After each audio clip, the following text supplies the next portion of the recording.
Սահակյանի քարտուղարության մագազինը շարունակում է թիվՀԿԴ կոտորակ 0003, կոտորակ 02, կոտորակ 22 քաղաքացիական գործունեություն ըստ Հայցի Հայաստանի Հանրապետության գլխավոր դատախազում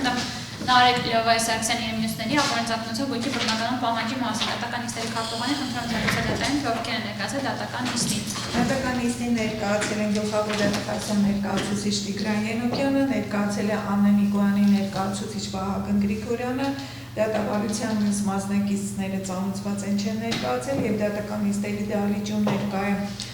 իրավաբան Կետնետի օպերատորը վերջինս ցանկանում է կատարել դատական նիստի տեսանկարը։ Ինչ կարծիք կոմեր, որպեսզի գործի քննություն շարունակեն դատավարության մյուս մասնակիցների բացակայությամբ։ Շարունակում միաժամանակ հայտնում եմ, որ պարոն Մարտինյանը մի փոքր ուշացումով Շատ լավ։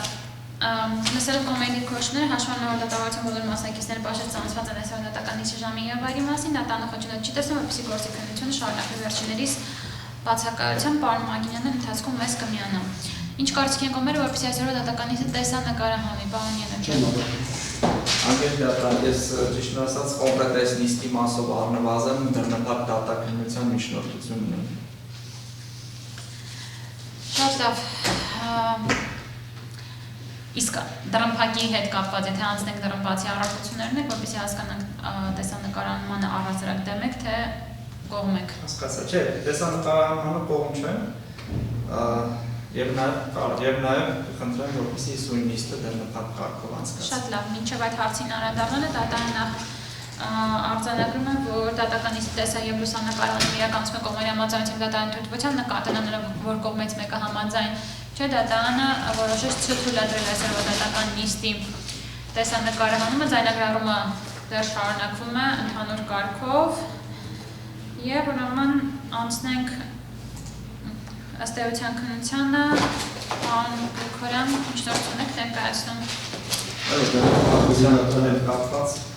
մինչև պարոն միջնորդությունը կասնեց, ուղղակի հայտարարել, որ 96 ու միջնորդություն վերաբերում է գործողապատում պատահական բաշխելու մասին որոշումը փոփոխելու։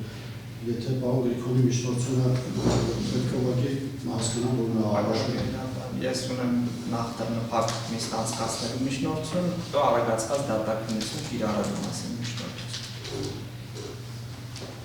Քանի որ ներկայացվել է դրամփակության ռեժիմով գործի քննությունը շարունակելու միջնորդություն եւ հաշվառնելով այդ միջնորդությունը քննարկվում է դրամփակության ռեժիմով, հետեւաբար եկեք խնդրեմ, որ դահլիճում ներկայացնողները լքեն դահլիճը, սպասեն մինչեւ որ դատանը որոշում կայացնի, նկատի ունենալով, որ այդ միջնորդության քննարկման ժամանակ կարող են ներկայացնել միայն դատավարության կողմերը, նիստերի քարտուղարը եւ կարգադրիչը։ Կարող դրսում սպասել մինչեւ դատարանը որոշում կայացնի։ Արդեն դատարան միջնորդության հաստատական եւ իրավական հիմնավորումները բավականին ծավալուն գրավոր ներկայացրել եմ, ես փորձեմ մի քանի հարցերի վերաբերյալ ստիլախային դիտարկումներ հայտնել, որից հետո եթե պարոն Յանոկյանը ավարտի, ավելի մանրամասն կներկայացնեմ իմ դիրքորոշումը։ Մենք խնդրում ենք կիրառել արագացված դատաքննություն եւ հայցը մերժել այն պատճառաբանությամբ, որ հայցը ակնհայտ անհիմն է։ Ինչու ենք մենք խնդրում, որ հայցը ակնհայտ անհիմն է, որովհետեւ այնպես ինչպես քաղաքացիական դատավարության օրենսգրքի 303-րդ հոդվածի առաջին մասի 8-րդ կետն է սահմանում, ուրեմն տվյալ հայցը մեր կարծիքով ենթակա է մերժման, հենց ուրեմն իրավասու մարմնի կողմից հայցի հիմքում դրված փաստերի հիման վրա։ Սահմանադրական դատարանի համապատասխան որոշումը, որով որ քննարկվել է ապօրինի ծագում ունեցող գույքի բռնականման մասին օրենքի սահմանադրականությունը, արձանագրել է, այսպես ասած, երկու իրավաչափ նպատակ, որոնց շրջանակներում կարող է սկսվել եւ շարունակվել բարույթը։ Առաջինը դա հանցավորության դեմ պայքարն է, երկրորդը կոռուպցիայի դեմ պայքարը։ Նախ հանցավորության դեմ պայքարի մասով նշեմ։ Ուրեմն դրա համար եւ այդ տեսանկյունից դատարանը կատարել էր ապացուցման դերի փոփոխություն եւ նշել էր, որ հայցվորը պետք է ապացուցի Նարեկ Սարգսյանի օրենքով սահմանված հանցանքներից որևէ մեկին առնչություն ունենալու եւ տնտեսական օգուտ գեներացնելու հնարավորության փաստը եւ նշված ենթադրյալ ապօրինի ծագում ունեցող գույքերի եւ Նարեկ Սարգսյանին վերագրվող հանցավոր վարքագծի միջև կապի արկայության փաստը։ Նշված մեղադրանքի ներողությունը։ Ի սկզբանե Նարեկ Լյովայի Սարգսյանի ներկայացված մեղադրանքի մասով մենք ներկայացրել ենք դատարանին արդարացման վերաբերյալ ակտը, որով որ ըստ էության արձանագրված է, որ Նարեկ Լյովայի Սարգսյանը չի կատարել իրեն ներսագրվող արարքը, այսինքն չկա հանցավոր արարք, չի կարող այսպես լինել հանցավոր արարքին առնչություն, չի կարող լինել հանցանքից տնտեսական օգուտ գեներացնելու հնարավորություն, չի կարող լինել նաև այսպես արդեն չկա նաև վերագրվող հանցավոր վարքագիծ, դա էլ է շատ կարևոր։ Այսինքն դատարանի ամբողջական դերը դաշնելու մասին որոշումը, փոփոխելու մասին որոշումը, եթե մանրազնի վերլուծության եք ենթարկում, մեր համար ակնհայտ է, որ այն ձևակերպումները, որոնք իրավացիորեն դատարանը օգտագործել է իր որոշման մեջ, պահանջում են, որպեսզի առնվազն անձի նկատմամբ այսպես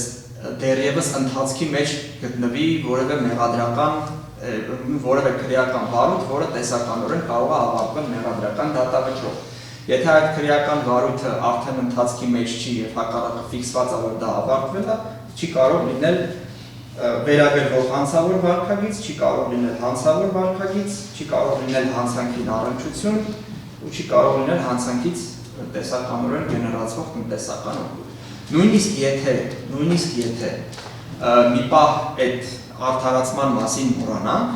պետք է հասկանանք, թե Նարեկ Սարգսյանին առնչվող մեղադրանքը ի սկզբանե Նարեկ Սարգսյանի ներկայացված մեղադրանքը առաջի, ի սկզբանե ինչին է առնչվել։ Մենք մանրամասն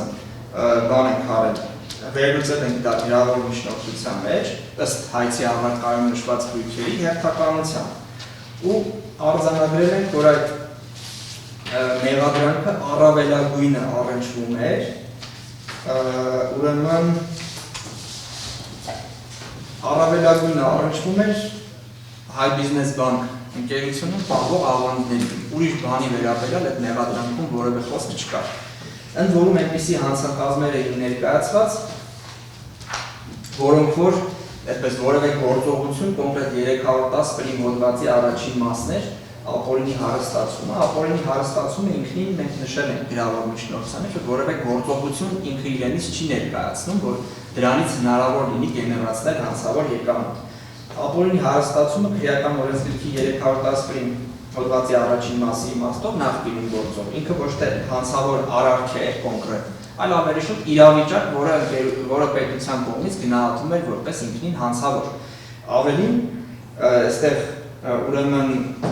ապօրինի հարստացման հանցակազմից էլ շատ հստակ բխում էր, որ անձը կարող է ապօրինի հարստացման հանցակազմով ներգրավել որպես մեղադրյալ միայն այն դեպքում, եթե այդ ենթադրյալ ապօրինի հարստացման համար հիմք հանդիսացող այլ հանցագործության հատկանիշները բացակայել են, այսինքն եթե անհնար է եղել մարդուն այլ հանցակազմով մեղադրյալ ներկայացնելը։ Հիմա եթե սենց կարճ ամփոփեմ, նախկինում ներկայացված մեղադրանքը առնչվել է միայն ավանդների, ուրեմն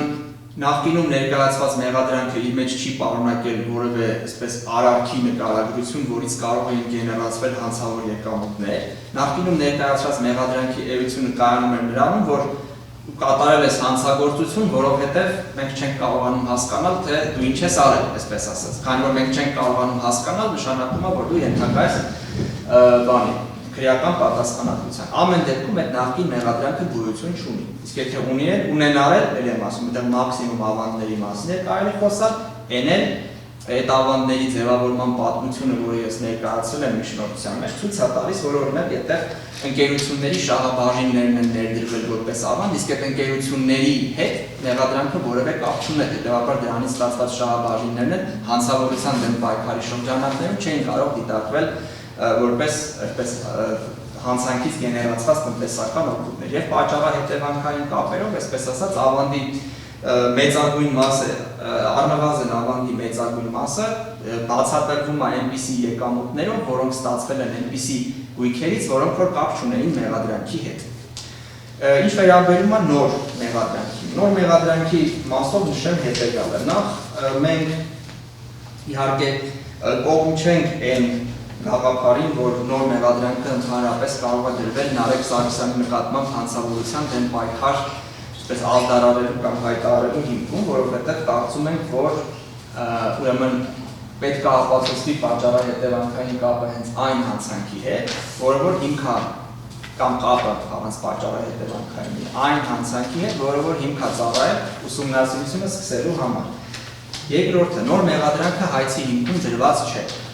որովհետև եթե չեմ սխալվում, նոր մեղադրանքի մասով հայցի հիմքի լրացումը դատարանի կողմից չի թույլատրվել, այսինքն դա մի բան է, որը որ գոյություն ունի, բայց վկայակոչում սահմանված ձևով, որպեսզի հնարավոր լինի գնահատել այդ մեղադրանքի եւ հիմքերի հետ չկա, այսինքն մասով հայցի հիմք չկա։ Ուրեմն եթե նույնիսկ լիներ այդ փաստաթուղթը, որը որ ներկայացվել էր իրավասու մարմնի կողմից, դրանում նկարագրված ողջամտորեն հիմնավորված չէր որևէ կապ Նարեկ Սարգսյանին առաջադրված նոր մեղադրանքի եւ հայցի առարկայում մատնանշված գույքերի, այդ թվում դրամական միջոցների միջեւ։ Նարեկ Սարգսյանին ներկայացված նոր մեղադրանքում ես թեև հայցի հիմքում դրված չի, բայց ապացույցը քանի որ գործում է, ամեն դեպքում դրանից պետք է խոսալ։ Չի խոսվում այն մասին, որ Նարեկ Սարգսյանը ենթադրյալ հանցանքի արդյունքում գեներացրել է կամ կարող է գեներացրել որևէ տեսակի հանցավոր եկամուտ։ Դրանում խոսվում է բացառապես Լյովա Սարգսյանի հանցավոր եկամուտներ գեներացնելու հնարավորության մասին։ Այսինքն Նարեկ Սարգսյանին ներկայացված նոր մեղադրանքում նկարագրված դրվագները օբյեկտիվորեն ունակ չէին համապատասխան չափով տնտեսական օգուտներ գեներացնել Նարեկ Լյովայի Սարգսյանի համար։ Այդ նոր մեղադրանքը առնչվում է բացառապես Մինամայա, GLG Project Company եւ Proton ընկերություններին, այն էլ բացառապես այն տեսանկյունից, որ Նարեկ Սարգսյանը իրականում կապ չունի նշված ընկերությունների հետ, Նարեկ Սարգսյանը ըստ նշված մեղադրանքների չի հանդիսանում նշված ընկերությունների իրական սեփականատեր, ըստ նշված մեղադրանքների նշված ընկերությունների իրական շահառու է հանդիսանում Լյովա Սարգսյանը, ով բաժնեմասերը կամ բաժնետոմսերը համապատասխան ընկերությունների ձևականորեն գրանցել է Նարեկ Սարգսյանի անվանը։ Մինչդեռ ուսումնասիրվող անձ Նարեկ Սարգսյանի վերաբերյալ հարուցված վարույթը մեր կարծիքով եւ մեր համոզմամբ կարող է վերաբերվել բացառապես այն գույքերին, որոնք որ պատկանում են Նարեկ Սարգսյանին, իսկ եթե այդ գույքերը ունեն իրական շահառու, ապա դրանք չեն կարող քննարկման առարկա դարձվել կամ բռնագանձվել Նարեկ Սարգսյանի վարույթում, որովհետեւ հարցը թե որտեղից գույքի համար գումար տրվում է ոչ թե այն անձին,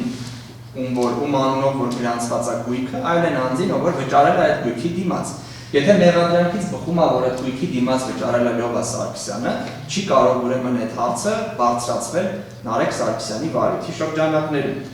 Այսինքն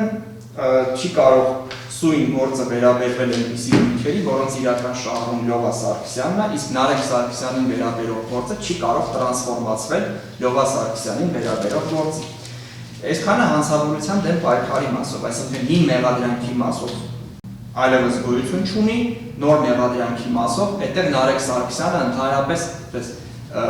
եթե անգամը որն է, կա ներկայացված մեղադրանք, բայց այդ մեղադրանքը վերաբերում է օժանդակությանը, իսկ գեներացում, իրական սեփականատեր, իրական շահառու եւ այլն, այդ ամեն ինչը այլ անձի է վերաբերում։ Ինչ վերաբերում է կոռուպցիայի դեմ պայքարին, նշեմ, որ նախ դատարանի կողմից արձանագրվել է, որ սույն գործը քննվում է հանցավորության դեմ պայքարի նպատակի շրջանակներում եւ չի առնչվում կոռուպցիայի դեմ պայքարի նպատակին եւ ավելացնեմ, որ չի կարող առնչվել մեր կարծիքով, որովհետեւ կոռուպցիայի դեմ պայքարի նպատակը համաձայն սահմանադրական դատարանի որոշման թե եզրափակիչ մասի եւ թե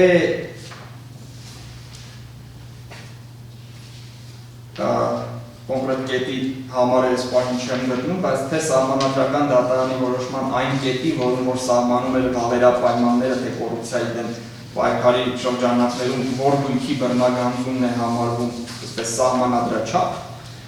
այդտեղ խոսվում էր բացառապես պաշտոնատար անձից գույք բռնագանձելու մասին եւ չէր խոսվում պաշտոնատար անձի, օրինակ որդուց կամ փոխկապակցված անձից գույք բռնագանձելու մասին։ Նարեկ Սարգսյանը ինքնին չի եղել ներկայումս էլ չի հանդիսանում պաշտոնատար անձ, չի զբաղեցրել որևէ պետական պաշտոն, չի զբաղեցրել որևէ այնպիսի պաշտոն, որը որ ուրեմն նրան կարող էր հավասարեցնել պաշտոնատար անձի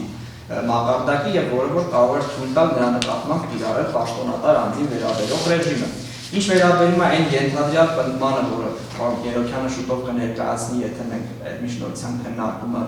եթե պարոն Երոքյանի միջնորդությունը այսօր քննարկվի, որ Լյովա Սարգսյանի Քանի որ Լյովա Սարգսյանը զբաղեցրել է պաշտոններ, ուստի Նարեկ Սարգսյանից կարող են գույքերը բռնագանձվել, որոնք Լյովա Սարգսյանին են պատկանում, բայց Նարեկ Սարգսյանի վերաբերող վարույթի շրջանակներում կարող են բռնագանձվել։ Դրա համար, եթե օրինակ իրավասու մարմինը ապացուցի փոխկապակցվածությունը երկու անձանց եւ գույքերը Լյովա Սարգսյանի պաշտոնավարումից հետո ձեռք բերել է։ Ես միանգամից նշեմ, որ այդպիսի բան մեր կարծիքով չի կարող լինել, որովհետեւ չի կարող, այսպես հենց այն գաղափարի շրջանակները, որը նշեցի, որ եթե գույքը բռնագանձվում է կոռուպցիայի դեմ պայքարի շրջանակներում եւ պաշտոնատար անձի փոխկապակցված անձից, դա կարող է տեղի ունենալ բացառապես իրական շահառու հանդիսացող պաշտոնատար անձի վարույթի շրջանակներում։ Դե հակառակ դեպքում ներողություն եմ խնդրում, բայց Նարեկ Սարգսյանը նշանակում է, որ ի սկզբանե դատապարտված է պարտության, որովհետև հիմա հարցը Նարեկ Սարգսյանին հնչելու է հետևյալ կերպ ըստ իրավասու մարմնի, թե որտեղից Լյովա Սարգսյանին այդքան գումար տվյալ SSS գույքերը ձեռք բերելու համար, որին որ Նարեկ Սարգսյանը չի կարող պատասխանել եւ նման ապացուցման դեր, այսպես ասած, դնելը Նարեկ Սարգսյանի վրա իրավաչափ չի։ Այսինքն խոսքը վերաբերում է նրան, ինչը որ ասում է, որ չի կարող սույն հայցը տրանսֆորմացվել Լյովա Սարգսյանին վերաբերող հայցի, չի կարող սույն գործով ավելանալ ապացուցման բեռ այն մասին, որ օրինակ գույքերը ձեռք են բերվել Լյովա Սարգսյանի պաշտոնավարումից հետո, որտեղ եթե դրան կարևոր է թե Լյովա Սարգսյանի պաշտոնավարումից հետո են ձեռք բերվել թե առաջ, եթե դա Լյովա Սարգսյանի գնված գույքերն են, ուրեմն Լյովա Սարգսյանն է դրանց իրական շահառուն է եւ այդ գույքերի հարցը պետք է Լյովա Սարգսյանի վարույթով էլ բարձրացվի։ Եվ Նարեկ Սարգսյանի վարույթով բարձրացվել չի կարող։ Այսինքն ամփոփելով նշեմ, որ հանցավորության դեմ պայքարի շրջանակներում հռչակված այդ նպատակը հանցավորության դեմ պայքարի նպատակի տեսանկյունից հայցապահանջը որևէ կապ չունի մեղադրանքի հետ, այս պահին գործող, հայցի հիմքերն էլ որևէ կապ չունեն այս պահին առկա մեղադրանքի հետ, այդ մեղադրանքը չի խոսում Նարեկ Սարգսյանի համար ապօրինի եկամուտներ գեներացնելու հնարավորության մասին, սույն գործը չի քննվում կոռուպցիայի դեմ պայքարի նպատակի համատեքստում եւ չի կարող քննվել, քանի որ կոռուպցիայի դեմ պայքարի նպատակը կարող է ազդարարվել միայն պաշտոնատար անձանց վերաբերող վարույթում, ովքեր որ ունեն անհամատեղելիության հետ կապված սահմանափակումներ։ Կոռուպցիայի դեմ պայքարը այսպես դրանով է բնորոշվում, որ երբ որ անհամատեղելիության տեսանկյունից սահմանափակում ունեցող անձը հանկարծ հայտնաբերվում է, որ ունի գույք, բայց ժամանակին այդ եկամուտները ոչ հայտարարագրվել են, ոչ երևում են, ենթադրությունն է գործում, որ դա ուրեմն կոռուպցիայի արդյունք է, բայց Նարեկ Սարգսյանը ոչ մի անհամատեղելիության սահմանափակում չի ունեցել եւ ազատորեն կարող էր ցանկացած գործունեությամբ զբաղվել։ Իսկ այդպիսի մարդկանց նկատմամբ կոռուպցիայի դեմ պայքարի նպատակ չի կարող ազդարարվել։ Իսկ եթե այստեղ խնդիրը կանգնում է նրանում, որ օրինակ դատախազությունը բացատրել այդ գույքերի մասով Լյովա Սարգսյանի վարույթում պահանջ ներկայացնելու ժամկետը, դա արդեն այլ հարց է ու դա չի նշանակում, որ Նարեկ Սարգսյանի վարույթի մեջ պետք է դա արհեստականորեն քննարկվի։ Այսքանը հարգելի դատարան, խնդրում եմ կիրառել արագացված դատաքննություն եւ հայցը մերժել ակնհայտ անդիմն լինելու հիմքով։ Ես մի բան էլ նշեմ, անկախ նրանից, թե միջնորդությունը որքանով է ծավալում, այն հիմնական գաղափարները, որոնք որ ընկած են այս միջնորդության հիմքում, շատ պարզ են։ Ուղղակի քանի որ իրավասու մարմինը այսպես ամեն կերպ փորձում է այդ կամ փորձի կամ փորձը ցույց է տալիս, որ փորձում է ամեն կերպ բավականին պարզ փաստարկները, այսպես ասած, տանել այլ դաշտ, մենք դրա համար ստիպված միջնորդությունը ծանրաբեռնել են նաև այն հարցերի պատասխաններով, որոնք որ ակնկալում են, որ իրավասու մարմինը կարող է բարձրացնել։ Կոպիտ ասած, միջնորդությունը նաև իր մեջ առարկություն է պարունակում, դրա համար էլ երկար է։ Թե չէ ինքը այսպես ինչ-որ բարդ, ծանր, ծավալուն բան չի այն գաղափարը, ինչի մասին որ խոսվեց։ Ավարտեցիք։ Այո, հարգելի Պարունակին ավելացնելու բան ունեք։ Բանի ունեք, հարցեր ունեք։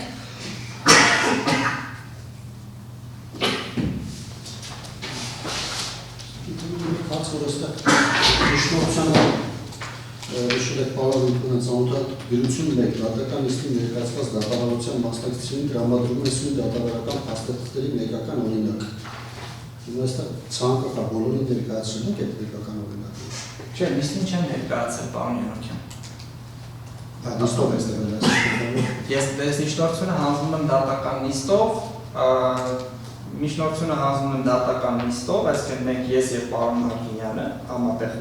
ստորագրված միջնորդությունը, այն սուբյեկտները, ովքեր որ դատական նիստին ներկա են, իրանց տրամադրվում է մեկ օրինակ, այս բaragայում միայն դուք եք։ Եթե այլ անձ ներկա կգտնվի նիստին, ես ունեմ նաև բան, այսպես զապաս օրինակի։ Մուսկացում հաշվետվական վարակացված դատականություն միջնորդություն են բացառիկ միջնորդություններից են, որ բոլոր դատավարության կողմերը պետք է տիրապետեն սրան։ Ի սկզբանե, այսինքն բոլորը պետք է իմանան, որ հիմա միջնորդությունը ներկայացվել։ Հիմա միայն ներկայացնել հայցքոր կողմի, կարծում եմ իրավաչափ չէ այդ առումով։ Բայց ընդհանուր առմամբ հարգելի դատարան, ես քանի որ ունեի միջնորդություն քաղաքացիական գործով ապացուցման պարտականությունը բաշխելու մասին որոշումը փոփոխելու մասին, պարոն Գրիգորյանն էլ իր խոսքում նշեց, որ միջնորդությունը իր մեջ պարունակում է նաև առարկություն հաշվի առնելով հայցքոր կողմի դիրքորոշումը։ Ես հենց դրանից ելնելով գտնում եմ, որ առաջինը պետք է հենց իմ ներկայացված միջնորդությունը քննարկվեր, այնուհետև որ արագացված դատականություն կիրառելու միջնորդությունը, քանի որ հայցքոր կողմի ներկայացված միջնորդությունում նշված է, թե ինչու պետք է արագացված դատականություն չկիրառել, անուղղակի կերպով։ Անուղղակի կերպով նշված է, թե ինչն է պատճառը, որ հայցքոր կողմը գտնում է, որ եւ կոռուպցիայի դեմ պայքարի նպատակն է գործում եւ հանցավորության դեմ պայքարի նպատակը սույն հայցադիմի քննության շրջանակներում եւ նաեւ բացաբանել ենք, թե ինչու է այս միջնորդությունը հիմա ներկայացնում, քանի որ դա ակնհայտ է եղել հայցքոր կողմի համար սեպտեմբերի 23-ին դատանի բարձաբանումից հետո, որ դատարանը նշել է, որ այս հայցադիմը քննվում է զուտ միայն հանցավորության դեմ պայքարի համատեքստում։ Այսինքն ես սրանով պայմանավորված դատարանից խնդրեի հետաձգել պարոն Գրիգորյանի միջնորդության քննարկումը, անդրադառնալ հայցքոր կողմի միջնորդությանը եւ հետագայում նոր անդրադառնալ պարոն Գրիգորյանի միջնորդությանը։ Պարոն Միքայել, ձեր դիրքորոշումը։ Հարգելի դատարան, հետաձգման մասով չեմ առարկում, միայն այդ դեպքում, եթե պարոն Յանոքյանը խնդրում է իր դիրքորոշումը, իր միջնորդությունը քննարկվի, ես քանի որ այսպես պատկերացնում եմ իհարկե ինչա գրված միջնորդության մեջ կարելի է ասել, բայց գրավոր ավարտություն ներկայացնելու անհրաժեշտություն տեսնում եմ, որովհետև մեր կարծիքով նման միջնորդությունը այս պահին չի կարող ներկայացվել եւ այս պայմաններում չի կարող ներկայացվել եւ ես ժամանակ եմ խնդրելու, որպեսզի առարկություն գրավոր կարողանամ այդ միջնորդությունը ներկայացնել։ Իսկ իմ միջնորդության քննարկման հետաձգման մասով չեմ առարկում։ Պարոն Յանոքյան, մի հատ հստակեցում։ Ես ճիշտ եմ հասկանում, որ ըստ ձեզ, եթե ձեր միջնորդությունը քննարկվի եւ դատարանը բավարարի այդ միջնորդությունը, միանշանակ դրանով, այսպես ասած, լուծվել է նավարագացված դատականության կիրառելու միջնորդության հարցը, այն է, որ դա պետք է մերժվի, ըստ ձեզ։ Այո, հիպոթետիկ այո, հարգելի դատարան։ Իսկ ուզում եմ հասկանամ, ինչքանով է կապված ձեր միջնորդությունը այս արագացված դատականություն կիրառելու միջնորդության հետ։ Հիմա եթե ձեր միջնորդությունը մերժվեց, կողմ եք լինելու արագացված դատականությանը։ Որպեսզի քննարկենք, իհարկե։ Ոչ թե որպեսզի քննարկենք, այլ առհասարակ բովանդակային տեսանկյունից։ Դա մենք հիմա բովանդակային ենք քննարկում։ Ես ուղղակի ուզում եմ հասկանամ կապվածությունը, որ դուք պատմում եք, որ առաջնային ձերը քննարկվի։ Հիմա ուզում եմ հասկանամ, դրա ելքից է կախված ձեր դիրքորոշումը պետք է արագացված դատականություն կիրառվի թե ոչ, թե ինչն է խնդիրը։ Եթե ընդհանուր դատանը նշել է, որ կոռուպցիայի դեմ պայքարը կարող է դիտարկվել իրավունքի մասին հարց որպես, եթե դատարանը իր որոշման մեջ անդրադառնալ հարցին որպես իրավական հարցադրում։ Ես կարծում եմ, պարոն Գրիգորյանը նույնիսկ չէ միջնորդի արագացված դատականություն կիրառելու վերաբերյալ այս միջնորդությունը չի պետք։ Խնդիրը սրանով է։ Արգել դատարան, ես ասեմ եմ, եթե դա այն միջնորդությունն է, որը որ ես այսպես ասած մոտավորապես պատկերացնում եմ, իրանք փոխբացառող միջնորդություններ են, որովհետև այսպես ասեմ էլի, եթե հիպոթետիկ ինչպես պարոն Յանոքյանը ասեց, ապացուցման բեռը փոխվում եւ այն տրամաբանությունից ելնելով է փոխվում, որ այս գործի շրջանակներում սկսում են քննարկել Լյովա Սարգսյանի պաշտոնները ու Լյովա Սարգսյանի գույքային ձեռքբերումները, հա, որ իրական շահառու սկզբունքով պատկանում են Լյովա Սարգսյանին, այդ դեպքում ես այսպես խնդիր եմ տեսնում ապացուցման բեռի հետ, ու կարծում եմ, որ այդ դեպքում, եթե դատարանը իր դիրքորոշումը արտահայտում է այդ ձևով, որ ապացուցման բեռը համարում է, որ կարող է այդպես լրացվել, դատարանը համարում է, որ պաշտոնատար անձի փոխկապակցված անձի վարույթում կարող է գործել կոռուպցիայի դեմ պայքարի նպատակ, իսկ եթե չհամարի, այդ ապացուցման բեռը չի ավելացնի ըստ պարոն Ենոքյանի միջնորդության, էլի։ Դուք պարոն Ենոքյան, դուք միջնորդել եք փոխկապակցվածությունը ավելացնել եւ գույքերը Լովա Սարգսյանի պաշտոնավարումից հետո ձեռք բերել, չէ՞, ճիշտ եմ հասկանում։ Այդ եք դուք միջնորդելու։ Հիմա եթե դա արժևորվում է դատարանի կողմից, իսկ ապացուցման բեռի բաշխման ժամանակ կամ փոփոխման ժամանակ դատարանը որոշակի իրավական դիրքորոշում թեկուզ եւ թաքնված, բայց հայտնում է, թե ինքը ինչ փաստ է արժևորում, ինչ փաստ չի արժևորում։ Եվ սա այն հարցը չի, որ վերջնական առումով կարող է թողնվել գործընկերության լուծող դատական ակտին։ Եթե դա էական է, եթե իրոք Նարեկ Սարգսյանի վարույթի շրջանակներում կարող է քննարկման առարկա դարձվել այն հիպոթեզը, որ թույքերը իրականում Լովա Սարգսյանին են ձեռք են բերվել նրա պաշտոնավարումից հետո, բայց կբռնագանձենք այս վարույթում, եթե այդ մեխանիզմը այսպես կյանքի իրավունք ունի դատարանի տեսանկյունից, ու եթե ըստ այդմ եթե ապացուցման բեռն էլ կարող է այդպես փոխվել, դա նշանակում է, որ հա արագացված դատաքննության միջնորդությունը ամենայն հավանականությամբ կմերժվի ուրեմն։ Դրա այն մասում փող բացառում։ Այսինքն դուք եք ում առաջնային քննարկենք պարոն Ենոքյանի միջնորդությունը։ Չէ, համատեղ, Արգել դատան, համատեղ։ Ոչ թե առաջնային, այլ համատեղ, որովհետև չէ, իմ կարծիքով այս երկու միջնորդություններն էլ իրեն առնվազն ապացուցման բեռի փոփոխման միջնորդությունը բանի դեպքում, բավարարման դեպքում ենթադրում է գրավոր որոշման կայացում, մերժման դեպքում չի ենթադրում գրավոր որոշման կայացում իհարկե, բայց մերժումն էլ դատարանի հայեցողությամբ կարող է գրավոր տեսքով էսպես իրականացվել, արագացված դատաքննության մասով ավելի այդ մասով ավելի ճկուն է օրենսդրությունը եւ ընդհանրապես չի պահանջում գրավոր որոշման կայացում, սակայն չի էլ բացառում նման թե բավարարման դեպքում վճռի կայացումը, թե մերժման դեպքում մերժման որոշման կայացումը վճիռը հաստատ պետք է լինի գրավոր, մերժման որոշումը կարող է լինել գրավոր, ու ես էլ համարում եմ, որ իրականում սրանք այն միջնորդություններն են, որոնք որ այսպես գնահատման կարիք ունեն նաև դատարանի կողմից, ուստի օրինակ դեմ չեմ, որ այսպես ասած օրինակ համատեղ քննվեն, էլի։ Իրանք համատեղ քննվեն եւ գրավոր որոշում կայացվի այդ կապակցությամբ։ Շատ լավ, պարոն Ենոքյան, ներկայացրեք միջնորդությունը։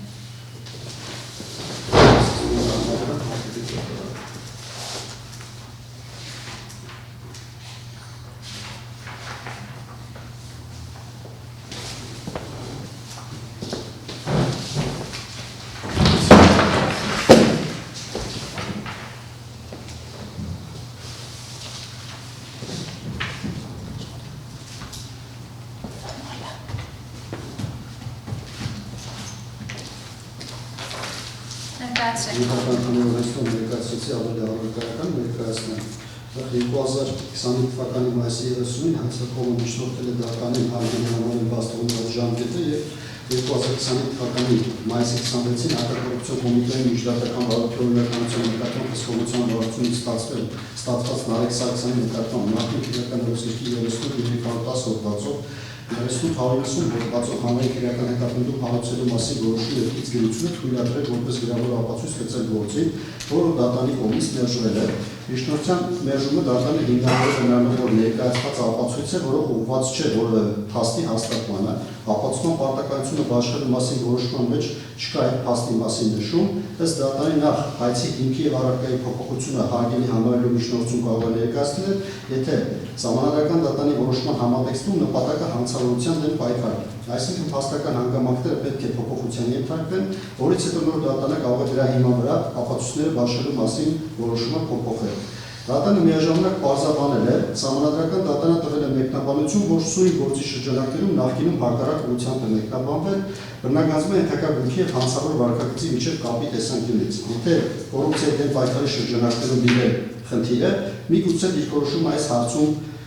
այլ լիներ, սա դատարանի մեջ բերումն է։ Դրանով պայմանավորված դատանը կողմերին պարզաբանել է, որ զուտ դատավարական տեսանկյունից, եթե սահմանադրական դատարանի լույսի ներքո պետք է ինչ-որ փոփոխություններ արվի, ապա դա պետք է արվի հայցի հիմքի եւ արարքայի փոփոխության, որը ապացուցում պարտականություն արդեն իսկ բաշխելու մասին որոշում կայացնելուց հետո նաեւ հնարավոր է համարել։ 2025 թվականի հունիսի 10-ին դատարան միջնորդություն է ներկայացվել 2024 թվականի հոկտեմբերի 7-ի ապացուցման պարտականությունը բաշխելու մասին որոշումը փոփոխել եւ հայցվոր կողմի համար պարտականություն սահմանել ապացուցելու կապը Նարեկ Լիովայի Սարգսյանին մեղսագրված արարքի եւ հայցի արարքայում նշված գույքերի միջեւ։ Միջնորդության մեջ հայցվորը նաեւ անդրադարձել է Սահմանադրական դատարանի ՍԴՕ 1776 որոշման արձանագրված օրենսդրի հետապնդած երկու նպատակների՝ կոռուպցիայի դեմ պայքարի եւ հանցավորության դեմ պայքարի։ Պատասխանող կողմը առարկայել է ներկայացված միջնորդության դեմ, պնդելով, որ առանց հայցի հիմքում գույքի ձեռքբերման եւ հանցակետ կապ ցույց տալու փաստի վկայակոչման հնարավոր չէ համարում բեռ բաշխելու մասին որոշումը փոփոխելը։ 2025 թվականի հուլիսի 4-ին կայացված դատական նիստի ընթացքում այսօր կողմը դատանի եւ պատասխանող կողմի պարզաբանել է, որ սահմանադրական դատարանի թիվ 1776 որոշումից ակնհայտ է, որ բարձրացված հարցերը իրավունքի վերաբերյալ հարցադրումներ են։ ՍԴ որոշումը հասու է թե դատարանի եւ թե կողմերի, եւ եթե նույնիսկ ՍԴ որոշումից հետո հայցվոր կողմը չմիջնորդի փոփոխել ապացուցման պարտականությունը բաշխելու մասին որոշումը, դատարանը դա կարող է անել իր իսկ նախաձեռնությամբ։ Դատարանը պարզաբանել է, որ իրավասու մարմինն ի սկզբանե հայցում ընդգծել է հանցավորության դեմ պայքարի մասին։ Դատարանը նաև հայցվոր կողմին պարզաբանել է, որ նշված հարցը իրավունքի մասին հարց չէ։ Միգուցե եթե կոռուպցիայի դեմ պայքարի շրջանակներում լիներ հարցը, դատարանը համաձայնվել, որ իրավունքի հարցադրման խնդիր կա։ Եթե արդյոք անձը հանդիսացել է հայտարարություն սուբյեկտ ապօրինց ակնունեցող գույքի բռնագազման մասի օրենքի իմաստով եւ դրանով պայմանավորված բեռը փոփոխելու կամ ինչ-որ փաստ վկայակոչելու անհրաժեշտություն չլիներ։ Այսինքն լիներ զուտ դիրքորոշում, որ սա կոռուպցիայի դեմ պայքարի շրջանակներում է։ Բայց քանի որ հանցավորության դեմ պայքարի նպատակն է վկայակոչվել, փաստ պետք է վկայակոչվի, թե ինչպես եք տեսնում կապը գույքերի եւ հանցավորության միջեւ։ Դատարանի հարցադրումը թե հայցվոր կողմը նոր փաստ վկայակոչում է, թե ոչ, հայցվորը պարզաբանել է, որ հանցավորության հետ կապված փաստը վաղուց վկայակոչված է եղել եւ որին ի պատասխան դատարանը նշել է, որ եթե նոր փաստ չեք վկայակոչում, ապա ինչու դատարանը պետք է փոխի ապացուցման պարտականությունը բաշխելու մասին որոշումը։ 2025 թվականի հուլիսի 11-ին ապացուցման պարտականությունը բաշխելու մասին որոշումը փոխվել է եւ որոշման եզրափակիչ մասում ավելացվել են եւս երկու ենթակետեր, դրա մասին արդեն նշվել է։ Միաժամանակ դատարանը փաստերի հաստատման հետման համար ապացույցներ եւ դրանք ներկայացնող միջնորդություններ ներկայացնելու ժամկետը սահմանել օգոստոսի 28-ը։ 2025 թվականի օգոստոսի 22-ին, այսինքն մինչև դատարանի կողմից սահմանած ժամկետը լրանալը, հակակոռուպցիոն կոմիտեից ստացվել են ապացույցներ Գաբրիել Չեմբերջյանի համամբ գրանցված բանկային հաշիվը Նարեկ Սարգսյանի հոր Լյովա Սարգսյանի կողմից տնօրինելու փաստը հաստատելու մասին, որի մասին տեղեկություն հայցվոր կողմը մինչև չի ունեցել։ Օգոստոսի 26-ին դատարան միջնորդություն է ներկայացվել քաղաքացիական գործով հայցի հիմքի փոփոխությունը թույլատրելու վերաբերյալ, նկատի ունենալով, որ ներկայացված ապացույցի մասով եւս հայցի հիմքում պետք է փոփոխություն կատարվի եւ ապացույցի մասին տեղեկությունը ներառվի հայցադիմում։ Այս մասով ՍԴ որոշման համատեքստում դատարանի մոտեցումը կարծես թե եւս հանգել է հիմքի առարկայի փոփոխությանը։ Միաժամանակ վեր նշված ապացույցի մասով գրավոր ապացույց թույլատրելու մասին միջնորդություն է ներկայացվել դատարանը, որը բավարարվել է։ Արգելք դատարանը վկայակոչել քաղաքացիական օրենսգրքի 171 հոդվածի առաջին մասի երկրորդ կետը, որը նոր փաստ վկայակոչող անձը եթե հիմնավորում է տվյալ փաստը մինչ այդ վկայակոչելու անհնարինությունը, ապա այն կարող է փոփոխվել, հայցվոր կողմը հիմնավորել է, որ առկա ապացույցը հակակոռուպցիոն կոմիտեից ստացվել է օգոստոսի 22-ին եւ մինչ այդ չէր կարող վկայակոչել տվյալ փաստը, բացի այդ հայցվոր կողմը ելնելով տնօրինչականության սկզբունքից ունեցել է իր մարտավարությունը։ 2025 թվականի սեպտեմբերի 23-ին դատարանը հայցի հիմքի փոփոխությունը թույլատրելու բաց թողնված դատավարական ժամկետը վերականգնելու մասին միջնորդությունը հարգելի չի համարել եւ ըստ էության չի անդրադարձել հայցի հիմքի փոփոխությունը թույլատրելու մասին միջնորդությանը։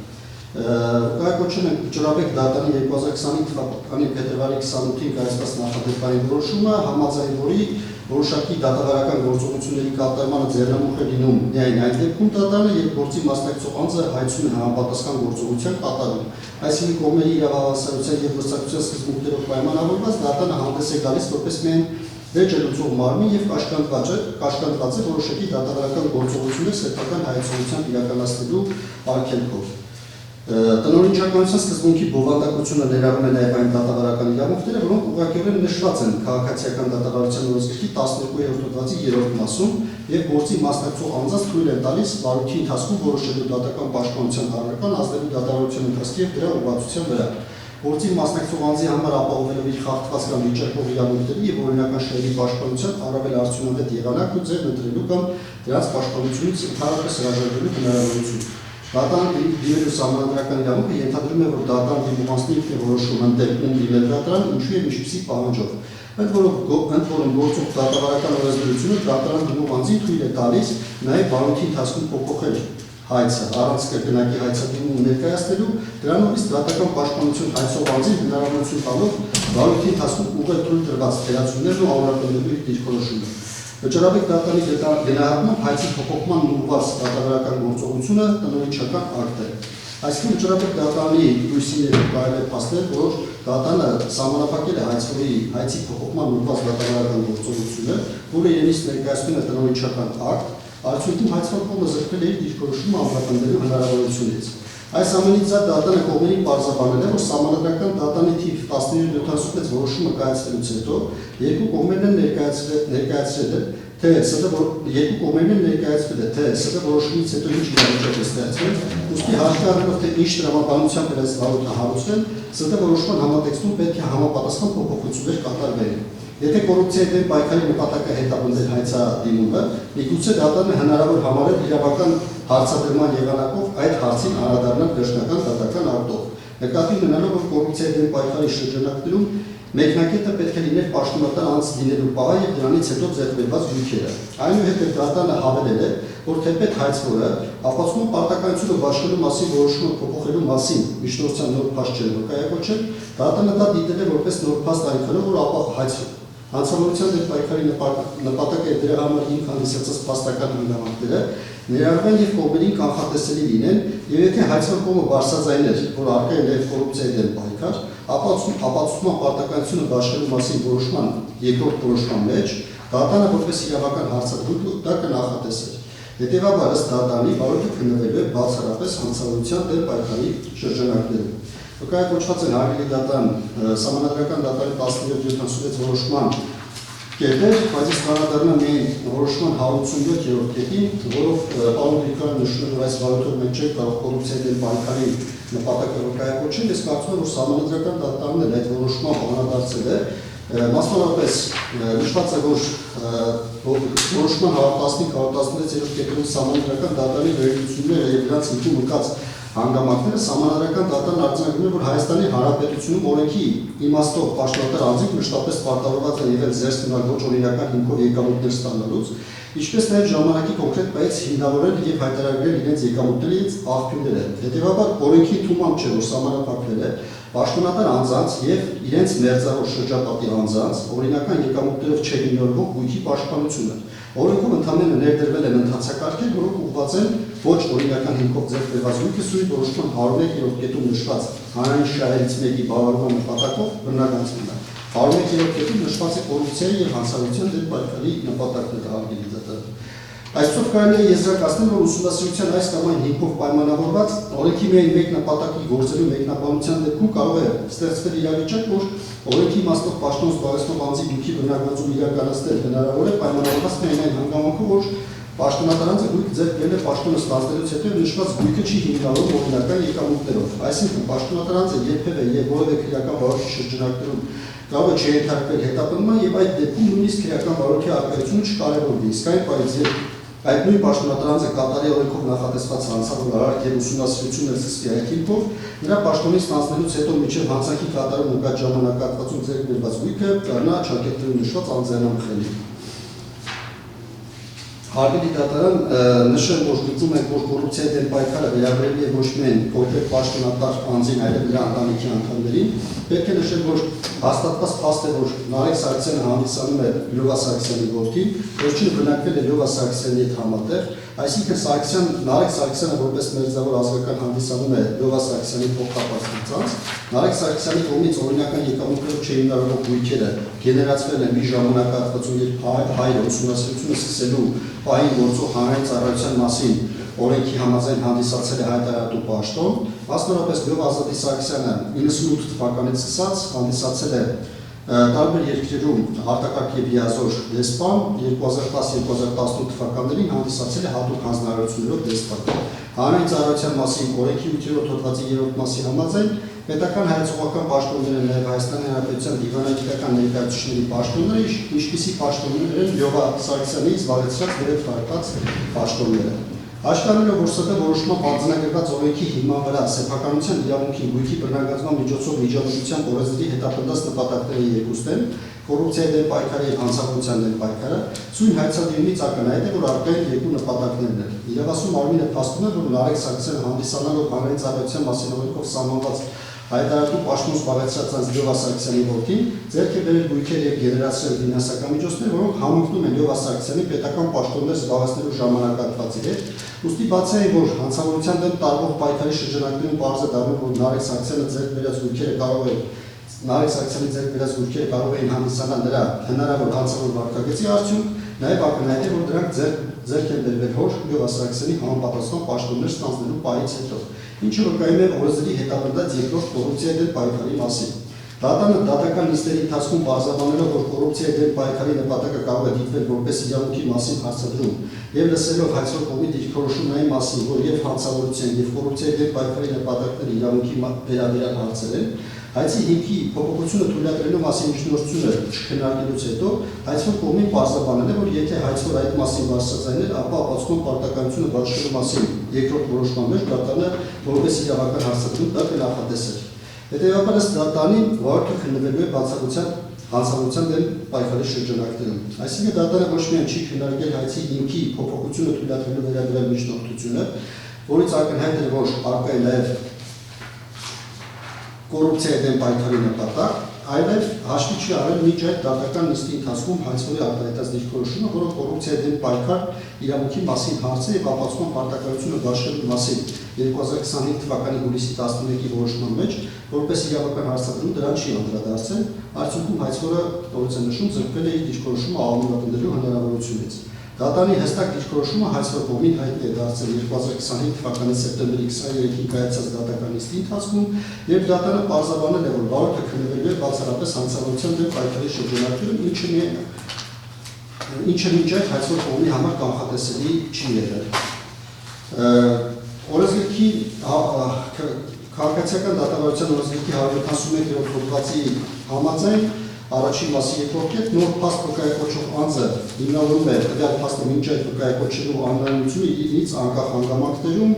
քաղաքացիական դատավարության օրենսգրքի 119-րդ հոդվածի առաջին մասի համաձայն դատավարական ժամկետների ավարտելուց հետո գործի մասնակցող անձին զրկվում են այդ ժամկետներով պայմանավորված գործողություններ կատարելու իրավունքից, բացառությամբ այն դեպքերում դատանը բավարարում է բաց թողնված դատավարական ժամկետը վերականգնելու միջնորդությունը։ Երրորդ մասի համաձայն բաց թողնված դատավարական ժամկետը վերականգնելու մասին միջնորդությունը քննվում է առանց դատական նիստ հրավիրելու,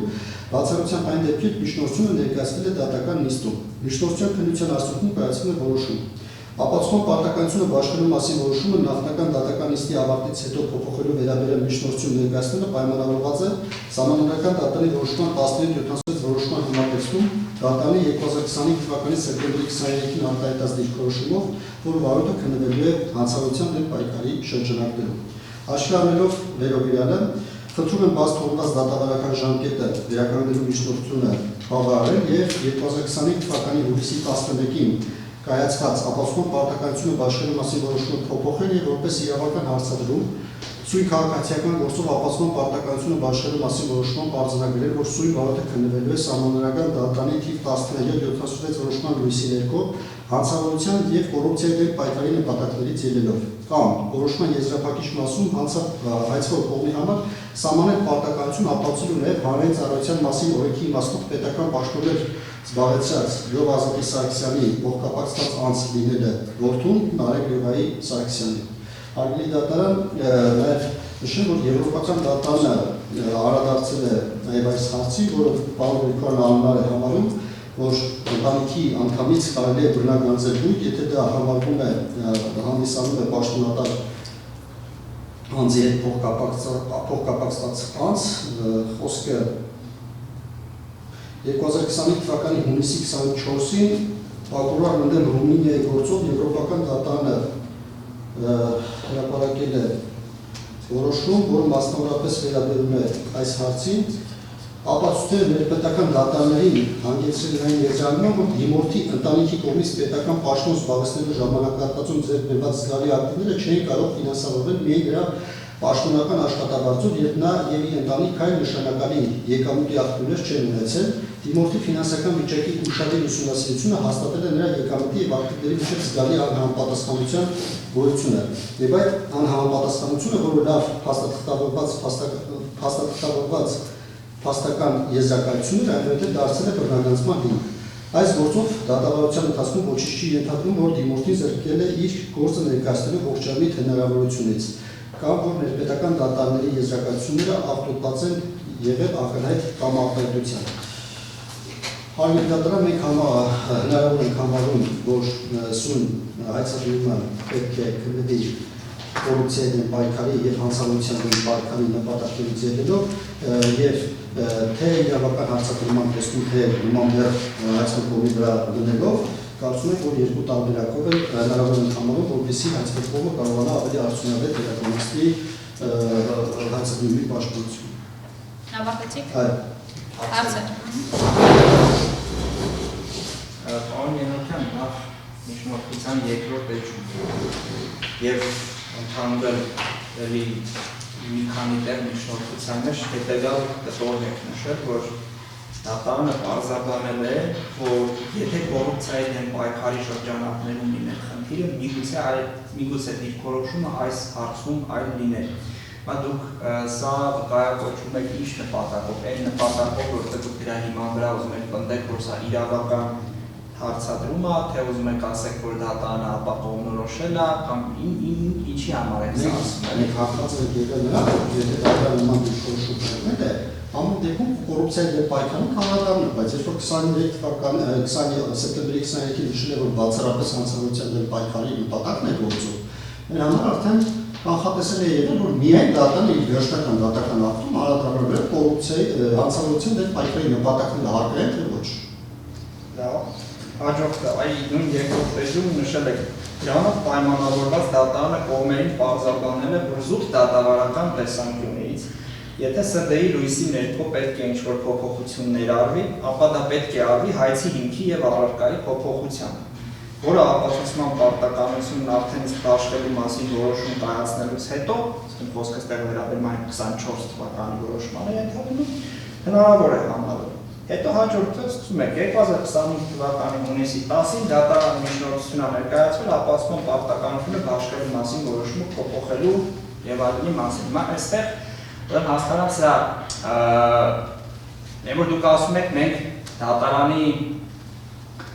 ասացից կամ չգիտեմ հարցադրումներից եւ այլնից համարել ենք, որ երբ որ դատարանը մեզ ասում է, որ մենք հիմա կարանք հայցի հիմքի լրացում բերենք, մենք ի հետև ապացուցման բեռի փոփոխության միջնորդություն բերենք, կամ տենց եք արել։ Դա ինչով է պայմանավորված եղել, որ դուք այդպես եք մտածել, այսինքն հայցի հիմքի լրացումը ու ապացուցման բեռը փոփոխելու միջնորդությունը ձեր համար նույն բանն է։ Պարոն, ես նախորդ դատական նիստում որ իրավասումանն ունի մարտավարություն եւ համարել է, որ նույնիսկ համարում է, ես կասեի, որ թե հանցավորության դեմ պայքարը, եթե կոռուպցիայի դեմ պայքարը, դրանք իրավունքի մասին հարցադրումներ են, որոնց դատարանը, եթե ապացույցները ներկայացված են, պետք է անդրադառնա։ Ես ընդհատեմ ձեզ, պարոն Ենոքյան, ես ուղղակի ինձ համար ընդունելի չէ այս տեսակետը։ Դատարանը արդեն իր դիրքորոշումը հայտնել է այդ հարցի հետ կապված։ Ու դուք նորից պնդում եք, որ դուք դրա հետ համաձայն չեք։ Դուք դրա հետ համաձայն չեք լինի, վերաքային ճաճանը, երբ որ բողոք կներկայացնեք։ Դատարանը ձեզ արդեն պարզաբանել է, որ ինչպես է տեսնում սույն դատավարությունը ես եմ վարում, ու ես ես պարզաբանել եմ, թե ես ինչպես եմ տեսնում այդ հնարավորությունները, որոնք որ Սահմանադրական դատարանի որոշումից հետո կարող էին ի հայտ գալ եւ ուրեմն այն ինչպես կարող է դա լուծել։ Ես ես բացատրել պարզաբանել եմ ընթացակարգը։ Հիմա եթե դուք դրա հետ համաձայն չեք, ու ըստ էության ձեր միջնորդությունը ամբողջը կարծես թե բողոքի տեքստ լիներ, ուղղված ոչ թե ինձ, այլ ուղղված վերաքային ճաճանին, սա կարող է այլ վերաքային դատարան կներկայացնել։ Բայց հիմա նորից պնդել, որ դուք համաձայն չեք դատարանի այն դիրքորոշման հետ, որ պետք է փաստական տվյալները փոխել հանցավորության դեմ պայքարի շրջանակում, դա ընդունելի չէ հիմա։ Հարգելի դատարան, խնդիրը դրա մեջ չի, խնդիրը ըստ եմ նշում։ Դատարանը պարզաբանել է, որ Բայց որ կոմի, եթե դուք այդ մասին բարձրաձայնեք, միգուցե դա նշվեր ապացուցում պատականություն պաշտպանելու մասին որոշման մեջ։ Մենք բարձրաձայնել ենք այդ հարցը, չի նշվել, զուտ դա է խնդիրը։ Հիմա խնդրում ենք, որպեսզի նշվի ուղղակի իրավական հարցադրման տեսքով, որպեսզի եթե դատարան նույնիսկ գտնի, որ կոռուպցիայի դեմ պայքար չկա այստեղ, մենք կարող ենք արդյունավետ պաշտպանել վերակրիչ դատարանը։ Շատ շարունակեմ հարգելի դատարան։ Ասեք։ Միջնորդության ուրեմն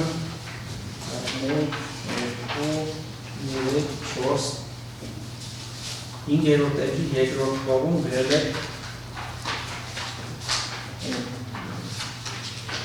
նկատի ունենալով, որ կոռուպցիայի դեմ պայքարի շրջանակում մեկնակետը պետք է լիներ պաշտոնատար անձ լինելու պահը եւ դրանից հետո ձեռք բերված գույքերը։ Չգիտեմ, սա դատարանի խոսքի վկայությունա թե ձեր դատարանի խոսքի այսինքն ձեր դիրքորոշումը չի դա։ Այլ մեկնակետ կա կոռուպցիայի դեմ պայքարի վարույթում։ Դա դատարանը դատական նիստի ընթացքում Ուզում ասեմ, դուք ուզում եք ասեք, որ ուրիշ մեկնակետ պետք է լինի կոռուպցիայի դեմ պայքարի շրջանակում։ Լավ, սա այդ համաձայն եք, թե չէ, որ կոռուպցիայի դեմ պայքարի նպատակի շրջանակներում մեկնակետը պաշտոնատար անձի պաշտոն զբաղեցնել։ Համաձայն կարող է նշվել, չէ՞։ Համաձայն եք։ Հա, ուրիշ բան եմ հասնում։ Հիմա այս սույն վարույթում պաշտոնատար անձը ով է։ Լևա Սարգսյանը։ Լևա Սարգսյանը սույն վարույթի հետ ի՞նչ կապ ունի։ Այն կապ ունի, որ ի սկզբանե ապացույցները ներկայացվել է, հաշվարկները կատարվել են, նաև Լևա Սարգսյանի եկամուտները հաշվի առել են պարոն։ Դա նոր չէ վերել, որ ասենք հաշվեք Լևա Սարգսյանի եկամուտները։ Դա նախորդ հաշվարկված է։ լավ, մեկ վարքյան։ Հիմա հաջորդը էլի նշում եք, որ ուրեմն էլի սահմանադրական դատարանի բերած են օրինակը, կոռուպցիոն բնույթի հանցանքներին առնչվող գործ, որոնք ենթադրյալ մեղադրյալ նկատի ունեք օրենքի իմաստով պաշտոնատար անձ են։ Հիմա այստեղ կա մարդ, որ կոռուպցիոն բնույթի հանցանքներին առնչվող գործով անցնում է եւ միաժամանակ պաշտոնատար անձ է։ Դա Նարեկ Սարգսյանը չի, չէ՞, ամեն դեպքում։ Կոռուպցիոն բնույթի հանցանքներին առնչվող անձ, որը օրենքի իմաստով պաշտոնատար անձ է, դա ով է այս վարույթում։ Դե կոռուպցիոն բնույթի հանցավոր արարքն է սա գրված է Լևա Սարգսյանը։ Լևա Սարգսյանը, լավ։ Ման նշել եք ամենահետաքրքիր հարցը տամ երևի, ես նույն էջի վերջում նշել եք, հետևաբար սահմանադրական դատարանի կողմից որոշման 102-րդ կետում նշված դիրքորոշման իրագործումը, այսինքն այդ նպատակների համատեղումը, հնարավոր է բացառապես այն դեպքում, երբ օրենքի 5-րդ հոդվածի առաջին մասի 1-ից 4-րդ կետերով նախատեսված հիմքերով ուսումնասիրությունը սկսվել պաշտոնատար անձին պատկանող գույքի առնչությամբ, սույն վարույթի շրջանակներում, սույն գործի շրջանակներում։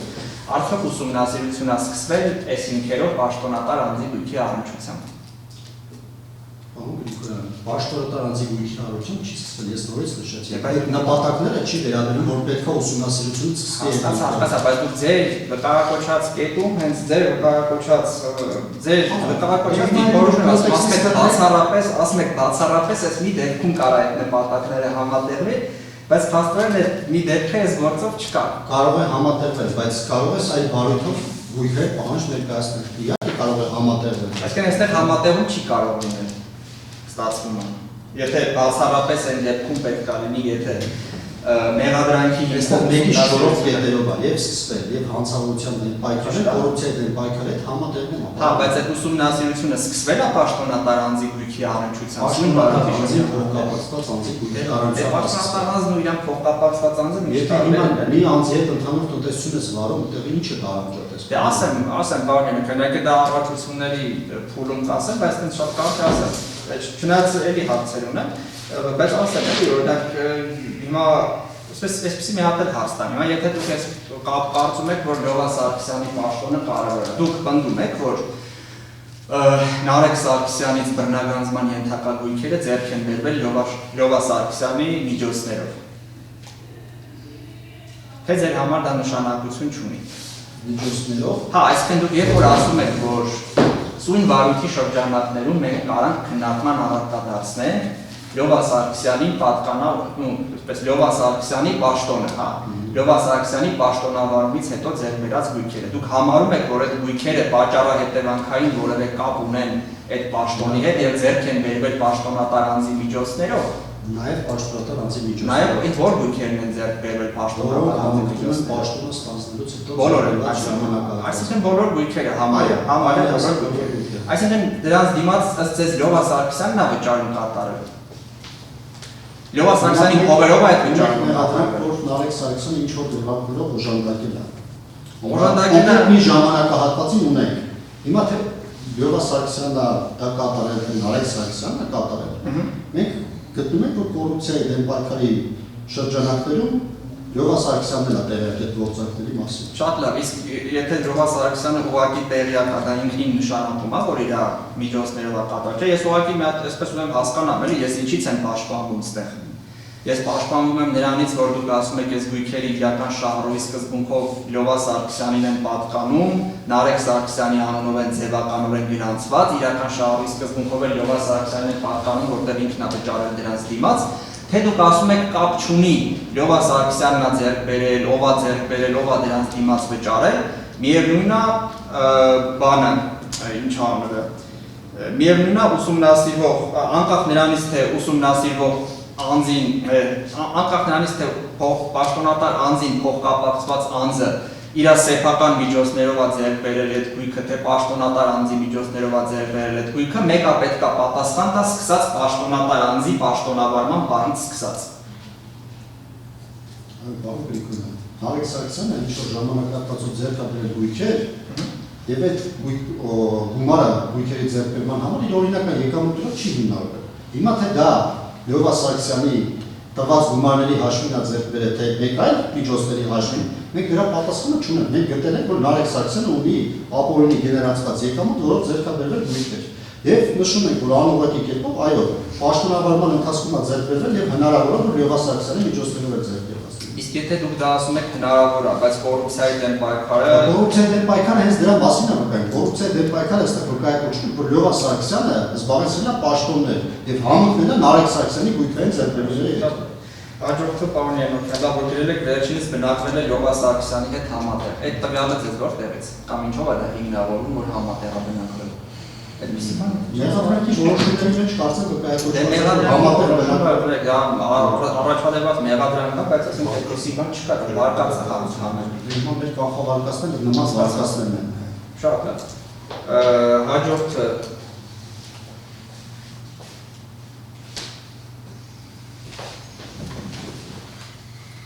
Հաշտարման հասցնել են Լյովա Սարգսյանը։ Իմ հաշտարման հասցնել ընդհանրապես ուրիշ մարդկանց հետ է ոչ թե ընտանիք։ Դե, բան չես մեկ վարքյան։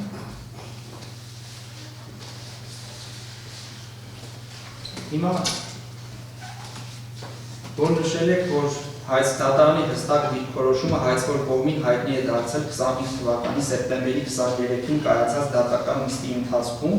եւ դատարանը պարզաբանել է, որ բարույթը քննվելու է բացառապես հանցավորության դեմ պայքարի շրջանակներում, ինչը մինչ այդ հայցվոր կողմի համար կանխատեսելի չի եղել։ Լավ, սա մասով հարց չեմ տալի, դիրքորոշում կասեմ, ու վերջի եթից մեկ էլ հարց ունեմ։ Հիմա ի վերջո, պարոն Յանոքյան, դուք պնդում եք, որ սա իրավական հարցադրում է, թե պնդում եք, որ պետք է փաստի մասով դեր հաշվի։ Դուք գրել եք, ես պնդում եմ, որ իրավական հարցադրում է, կոռուպցիայի դեմ պայքարի տեսակետից, առավել ևս համոզված որ դա իրավական հարցադրում է։ Հասկացա։ Լավ, եւ շատ լավ, հարց չունեմ, հարմար դատան դիրքորոշում ունեմ։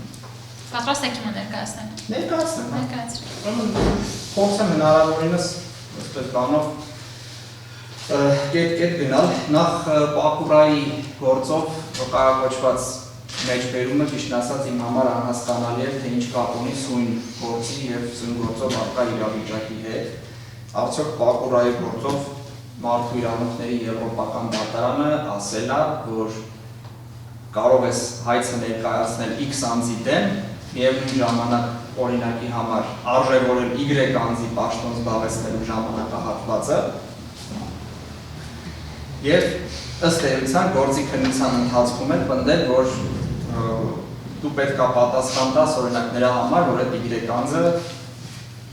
զբաղեցրել է պաշտոններ կամ կատարել է ինչ-որ ենթադրյալ հանցանքներ։ Քանի որ չհասկացա, թե մեր բերումը ինչ կապ ուներ, համոզված եմ, որ մեր գործին առանձնապես չի առնչվում։ Երկրորդը, սահմանադրական դատարանի որոշումից ես կցանկանայի մի հատված ցիտել, որը ամենակարևոր հատվածն է եզրափակիչ մասից հետո, եթե կոռուպցիայի դեմ պայքարի մասին ենք խոսում, 4-ին բավարարաբար էս է։ 50-րդ կետը, այսպիսով սահմանադրական դատարանը գտնում է, որ օրենքով կոռուպցիայի դեմ պայքարի հանրային շահի հետապնդման դեպքում առաջին օրենքի 3-րդ հոդվածի առաջին մասի 11-րդ կետի իմաստով պաշտոնատար անձից ու մնացած բավարարապայմաններն է գնում, որ գույքից է բռնագանձումը խնդրահարույց չէ համաչափության սկզբունքի տեսակետից։ Ուշադրություն դարձնենք, որ չի ասում պաշտոնատար անձից կամ նրան փոխկապակցված անձից, ասում է պաշտոնատար անձից։ Այսինքն Չէ, հիմա արդեն մենք հասանք արդեն միտեղ կներեք իհարկե, որ այսպես եմ ասում, որ եթե այդ 102-րդ կետի հետ կապված պատմությունը ես ասեմ ամբողջ որոշումը մի կողմ թողած 3 տողի վերլուծության վրա հիմնված դիրքորոշումը հիմա դառել է 4 բառի վրա հիմնված վերլուծություն, ես անընդունելի եմ համարում այդ կետի վկայակոչումը, իսկ այդ կետի մասով կասեմ դիրքորոշումը, թե այդ կետը ինչա նշանակում էլի։ Եզրափակիչ մասում միևնույն ժամանակ ասում է, որ բռնագանձման ենթակա է այն գույքը, որը ձեռք է բերվել համապատասխան պաշտոնատար անձի պաշտոնը ստանձնելու պահից հետո։ Հիմա ողջամտորեն հարց է առաջանում եւ ողջամտություններ եթե մի կողմ թողնենք, կոնկրետ սահմանադրական դատարանի այդ տեքստում 150-րդ կետի տեքստից, երբ որ համադրում ենք այդ կետը ու պարոն Ենոքյանի ասած դիրքորոշումը հարց հաշվում։ Այսինքն պաշտոնատար անձի գույքը կարելի է բռնագանձել, օրինակ, այլ անձին վերաբերող վարույթում Այսինքն կարելի է այլ անձի վերաբերյալ վարույթ հարուցել, ասել, որ դու գույքերը ձեռք ես բերել պաշտոնատար անձի պաշտոնավարումից հետո, դրա տակ ունենալ, այսպես են ենթատեքստը, որ դրանք ձեռք են բերվել կոռուպցիոն գեներացված միջոցներով, ենթադրաբար, որովհետև չհիմնավորվում օրինական եկամուտներով, ու այդ ամբողջ վարույթի շրջանակներում պաշտոնատար անձը իսկի ուսումնասիրվող անձ չլինի։ Իմ կարծիքով դա ընդունելի չի, հենց նման դեպքերի համար օրենքը սահմանել է իրական շահառուի ինստիտուտը։ Այսինքն նույն այդ 187-րդ կետը, որ ասում է թույլ չի տալիս նրա թույլ չի տալիս պաշտոնատար անձին եւ նրա ընտանիքի անդամին մի վարքյան ոնց էր ասում այդ կետը, հա, հետեւաբար օրենքի ընդունմամբ չէ, որ սահմանափակվել է պաշտոնատար անձանց եւ իրենց մերձավոր շրջապատի անձանց օրինական եկամուտներով չհիմնավորվող գույքի պաշտպանությունը, սրանից ինքնին չի բխում, որ այդ մերձավոր շրջապատի նկատմամբ կարելի է ինքնուրույն անկախ առանձին վերցրած կիրառել կոռուպցիայի դեմ պայքարի նպատակը։ Շատ պարզ բան իրականում պետք է լիներ այդ դեպքում, եթե իրավասու մարմինը Ես վստահ եմ, որ իրավասու մարմինը դիրքորոշում ունի, ուղղակի չի հայտնում, որովհետև այդ դիրքորոշում հայտնելը, այսպես ասած, այնքան էլ ձեռնտու չի այս վարույթի շրջանակում։ Իրավասու մարմինը այո ունի դիրքորոշում, որ այդ գույքերը իրականում Նարեկ Սարգսյանինը չեն։ Դրանց դիմաց ունի դիրքորոշում, որ Նարեկ Սարգսյանը չի վճարել կամ Նարեկ Սարգսյանի միջոցներով չի որ վճարվել է։ Ուղղակի հիմա եթե այդ դիրքորոշումը բարձրաձայնի, ես այդ դեպքում ուղղակի շատ պարզ կասեմ, բա Նարեկ Սարգսյանը ինչ կապ ունի ընդհանրապես այդ վարույթի հետ, որ պատասխանող է ներգրաված, դրա համար այդ դիրքորոշումը չի բարձրաձայնում։ Ամեն դեպքում այս 187-րդ կետում, որտեղ խոսում է մերձավոր անձանց մասին, դրանից չի բխում, որ կարելի է ուսումնասիրվող, կարելի է օրինակ պաշտոնատար անձի փոխկապակցված անձին վերցնել որպես ուսումնասիրվող անձ, լրիվ մոռանալ 150-րդ կետի մասին սահմանադրական դատարանի որոշումը, որտեղ շատ հստակ է գրված, շատ հստակ։ Իսկ ես այդտեղ բավարարապայմաններ է դրված շատ կոնկրետ։ Այստեղ, այսպես ասած, պատմական վերլուծության ամփոփում է, ու ես հիմա ասեմ, թե սրա ձևը որն է։ Դրա ձևը ընդհանրապես այն է, որ ուսումնասիրվող անձ պետք է լինի պաշտոնատար անձը, բոլոր մնացած հարազատները, այսպես ասած, պետք է ներգրավվեին վարույթին որպես համապատասխանողներ այն հիմքով, որ չի նոմինալ սեփականատերեր են հանդիսանում, այդ ամեն մեկը օրինակ գալ եթե կհիմնավորեր, որ այդ գույքը իրանունական, եթե դատախազությունը կհիմնավորեր, որ իրական շահառուն այդ գույքերի հանդիսանում է Լյովա Սարգսյանը, կբռնագանձվեր ուսումնասիրվող անձ Լյովա Սարգսյանի վարույթի շրջանակներում։ Հիմա օրինակ հակառակ դեպքում այսպեսի մի բան էլ ասեմ։ Հիմա օրինակ ներկայացվել է նենց միջնորդություն ապացման բեռը այնպես փոխելու մասին, որ ինքը շատ թերի է։ Օրինակ եթե փոխկապակցված անձ լինելը արժևորում ենք։ Ինչի չենք արժևորում Լյովա Սարգսյանի պաշտոնից դաղեցման պահը, ինչի չենք արժևորում բոլոր գույքերի Լյովա Սարգսյանի պաշտոնավարումից առաջ կամ հետո ձեռնված լինելու հանգամանքը։ Ի վերջո, եթե գնում ենք այն տրամաբանությամբ, որ Լյովա Սարգսյանի հետ կապ ունեցող վարույթը, ինչի չենք արժևորում Լյովա Սարգսյանի այդ գույքերի իրական շահառու լինելը։ Դե չենք կարող արժևորենք, որովհետև եթե Լյովա Սարգսյանը այդ գույքերի իրական շահառուն է, ուրեմն Լյովա Սարգսյանը պետք է պատասխանի այդ գույքերի այն մասին, թե այդ գույքերը այն հարցին, թե այդ գույքերը ինչ եկամուտներով են ձեռք բերվել։ Հաջորդը, ուրեմն ինչ վերաբերվում է դատավարական ընթացակարգերին, որոնք որ սույն գործի շրջանակներում տեղի են ունեցել, ես շատ հստակ հիշում եմ, որ դատարանը սահմանադրական դատարանի որոշումից հետո մերժեց ապացույցների թույլատրման վերաբերյալ միջնորդությունը եւ այն հիմնավորման, որ այո, այդ պահին հաշված ապացույցման բերից չէր մխում այդ ապացույցի ներկայացումը, վերաբերելի չէր։ Չէ, այդպես է։ Դրանից հետո, ուրեմն դատարանը հայտնեց, որ կարող է ներկայացվել հայցադիմումի լրացում, որի հիման վրա արդեն կարող ենք քննարկել ապացույցման բեռը փոփոխելու կամ չփոփոխելու հարցը։ Դրանից հետո արդեն ապացույցները կարող են ներկայացվել կամ չներկայացվել։ Սա, այսպես ասած, քաղաքացիական դատավարության պարզ հերթականությունն է եւ տրամաբանությունը, այսինքն այն, որ իրավասու մարմինը ունի որոշակի մարտավարություն, այդ մարտավարությունը չի կարող փոփոխել դատավարական տրամաբանությունը մեկ եւ երկրորդը, եթե այդ մարտավարությունն էլ անհասկանալի է, եթե մարտավարություն ունի, որ իրավական հարցեր են, այդ դեպքում ապացուցման բեռը փոխելու կարիք որտեղ կա։ Իրավական հարցադրումները ապացուցման բեռի մեջ համաձայն քաղաքդատ օրենսգրքի չեն մտնում։ Չկա այդպիսի նորմ, որ դատարանը ապացուցման բեռը դաշվելու մասին որոշման մեջ կարող է նաև բանանել, այսպես ներառել իրավական հարցեր։ Այդ իրավական հարցեր են, որոնց եթե այդ հարցը պիտի քննարկվի, այդ հարցը պիտի քննարկվի դրա մասին ընդհանրապես ապացուցման բեռի բաշխման մասին որոշման մեջ խոսալու անհրաժեշտություն եւ օրենսդրական, այսպես հնարավորություն էլ նույնիսկ չկա։ Ինչ հաջորդը, ինչ վերաբերում է դատարանի խոսքի մեջբերումներին, բոլոր մեջբերումները կատարված են միգուցեյով, ինչը չի նշանակում, որ դատարանը որոշակի դիրքորոշում է արտահայտել տվյալ հարցի վերաբերյալ։ Այսինքն այդ միգուցեներից բխեցնել այն, որ դատարանը այսպես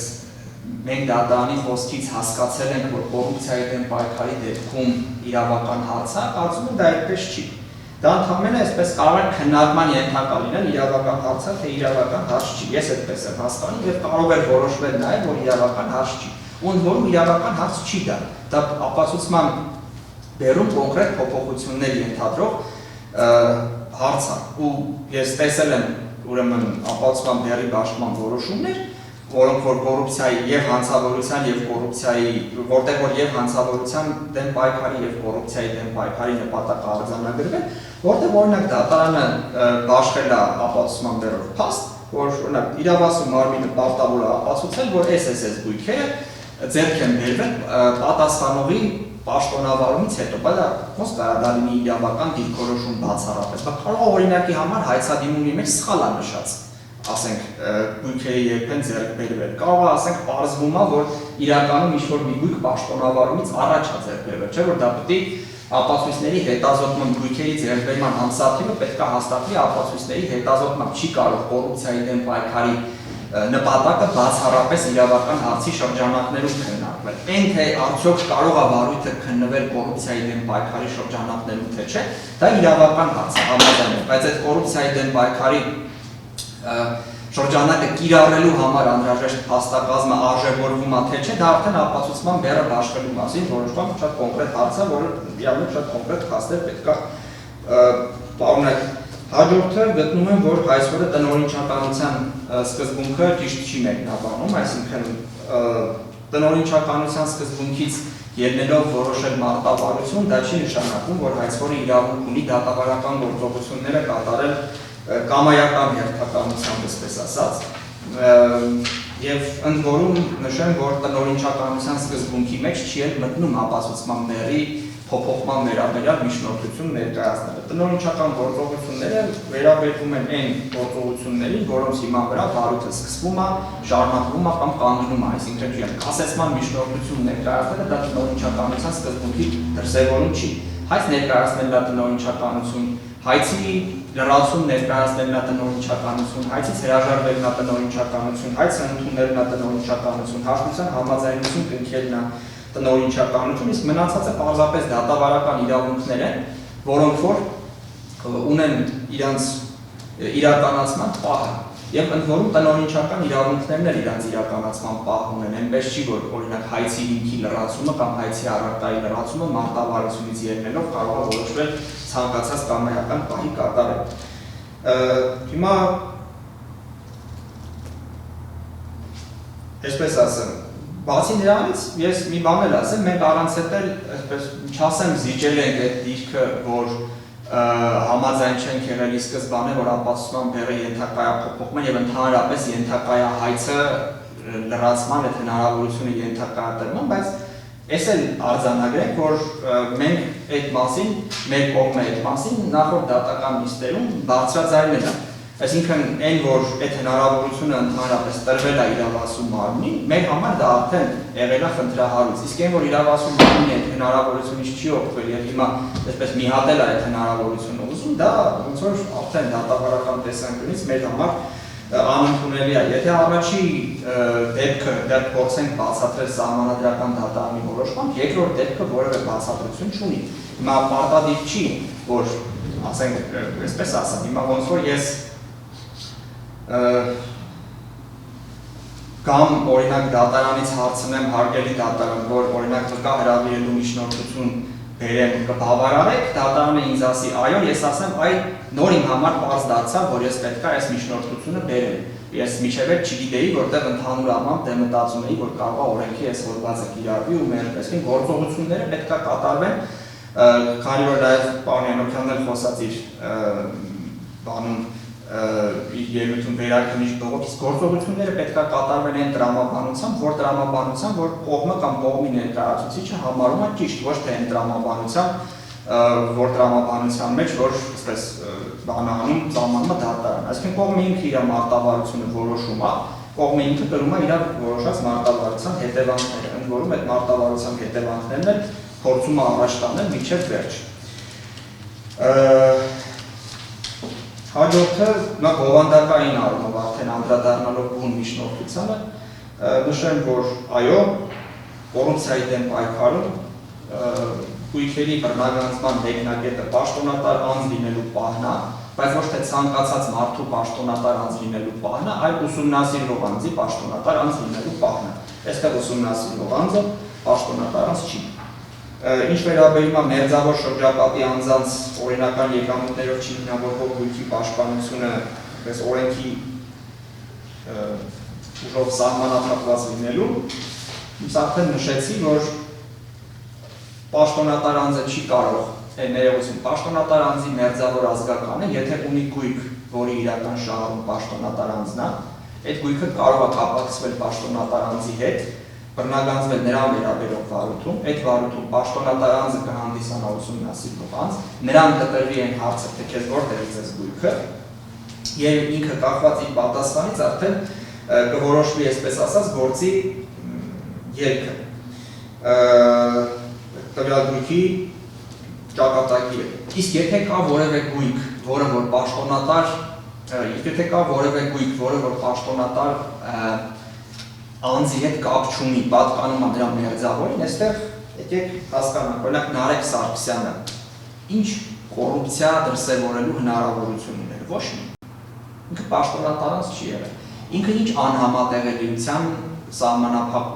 սահմանափակում ուներ։ Իրան արգելված էր ընկերություն ունենալ, բիզնես ունենալ, արգելված էր ինչ-որ ուրիշ տեղերից կողքից եկամուտ ունենալ, բացի իր աշխատավարձից, ոչ մի բան արգելված չէ Նարեկ Սարգսյանը։ Նարեկ Սարգսյանը պարզ ասած ինչ կուզեր կաներ։ Այստեղ ի տարբերություն օրինակ Լևա Սարգսյանի, ով որ սկսած իր պաշտոնավարման պահից որպես թե դեսպան, թե հյուպատոս, ուներ պետք է ունեցած լիներ ինչ-որ սահմանափակումներ այլ եկամուտներ ստանալու մասով։ Այդպիսի անձի, այսինքն Նարեկ Սարգսյանի նկատմամբ կոռուպցիայի դեմ պայքարի նպատակ հռչակելը սահմանադրական դատարանի որոշումից չի բխում։ Անձի դեմ, պաշտոնատար անձի փոխկապակցված անձի դեմ այդ նպատակը կարող է գործել բացառապես ոչ իրեն վերաբերող վարույթում, բացառապես պաշտոնատար անձի վերաբերող վարույթում, բացառապես այն ֆորմատով, որ դատարանը համարի, որ այս գույքը թեև ձևականորեն գրանցված է քո անվամբ, բայց իրականում պատկանում է պաշտոնատար անձին եւ կոռուպցիայի դեմ պայքարի շրջանակներում բռնագանձվում է, այ բացառապես դրա շրջանակներում։ Հակառակ դեպքում էլի ստացվում է մի հատ իրավիճակ, որ արժևորվում է Լյովա Սարգսյանի պաշտոնը, այսպես այդ ենթատեքստն առաջ տարում, որ այ ամեն ինչը քանի որ Լյովա Սարգսյանի պաշտոնավարումից հետո է ձեռք բերվել, ուրեմն կոռուպցիայի դեմ պայքարի շրջանակներում պետք է բռնագանձվի, այսինքն այդտեղ կանխավարկած կա, որ Լյովա Սարգսյանի ապօրինի եկամուտներով է, որտեղ Նարեկ Սարգսյանը տարբեր եկամուտներ կարող է ունենալ, բայց ոչ մեկը կոռուպցիայի հետ կապ չի կարող ունենալ։ Բայց Լյովա Սարգսյանը այս վարույթով ուսումնասիրող անձ չի, եկամուտների բացահայտման պարտականություն միաժամանակ չունի։ Ինչպես պարոն Ենոքյանն է նշել իր միջնորդության մեջ, որ արժևորվում է երկու նպատակների համատեղումը կարող է լինել բացառապես մեկ դեպքում, երբ որ կոռուպցիոն բնույթի հանցանքներին առնչվող անձանց գործ կա եւ այդ անձին պաշտոնատար անձինք են հանդիսանում։ Իհարկե մենք համաձայն չենք, որ դա այդ միակ դեպքն է, ու մենք մեր սեփական մոտեցումները ունենք, թե երբ այդ համատեղումը հնարավոր, բայց դրա մասին հիմա չենք խոսում։ Նույնիսկ ձեր ասած չափանիշով, պարոն Ենոքյան, այստեղ չկա կոռուպցիոն բնույթի հանցանքներին առնչվող անձի գործ, որը օրենքի իմաստով պաշտոնատար անձ է։ Լյովա Սարգսյանը այս վարույթով չկա։ Ընդհանրապես կապ չունի այս վարույթի հետ։ Ու չի էլ կարող կապ ունենալ, որովհետև այսպես ինչպես արդեն նշել եմ, դա արդեն կբերի հայցի էության փոփոխության։ Այսինքն ոնց որ մեկ Նարեկ Սարգսյանը ուսումնասիրող անձ է, բայց հանկարծ այսպես դատական վարույթի կեսից ուսումնասիրող անձ է դառնում, ստացվում է Լյովա Սարգսյանը։ Այսպես չի կարող էլի փոխվել են առանցքային պատասխանողը վարույթի շրջանակներում։ Էլի մի քանի անգամ կարգոչել եք այդ կետը, որ նպատակների համատեղումը հնարավոր է բացառապես այն դեպքում, այս կտորն է գրել, որ օրենքի 5-րդ հոդվածի առաջին մասի 1-ից 4-րդ կետերով նախատեսված հիմքերով ուսումնասիրություն են սկսել պաշտոնատար անձի գրքի առնչությամբ։ Օրինակ, Լյովա Սարգսյանի, այսպես ասեմ, էլի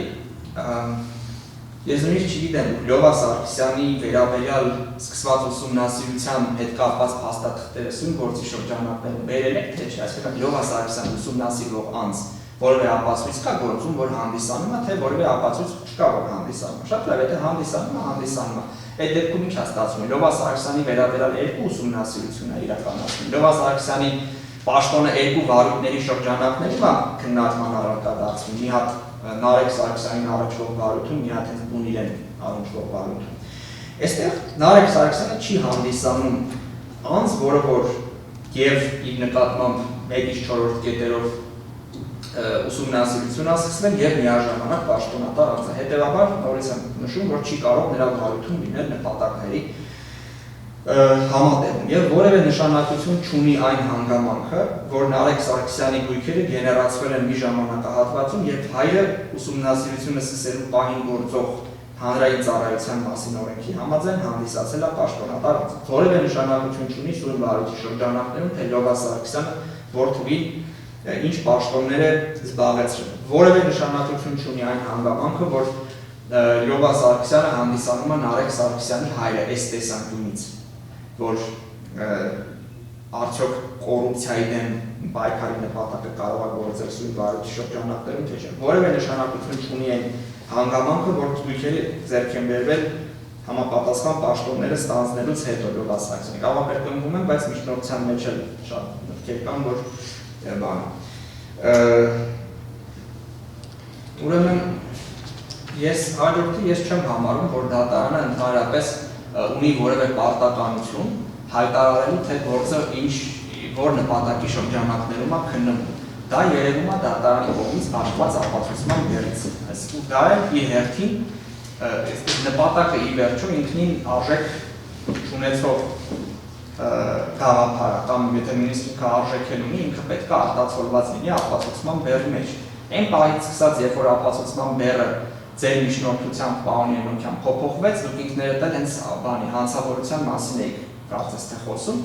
Այդ պահից սկսած էլ արդեն կարելի էր արձանագրել, որ արժևորվում են միայն այն հանգամանքները, որոնք որ հանցավորության դեմ պայքարի նպատակների հետ են կապված։ Որտեղ հակառակ դեպքում դատարանը, երբ որ երկրորդ անգամ ապացուցման բեռը լրացրեց,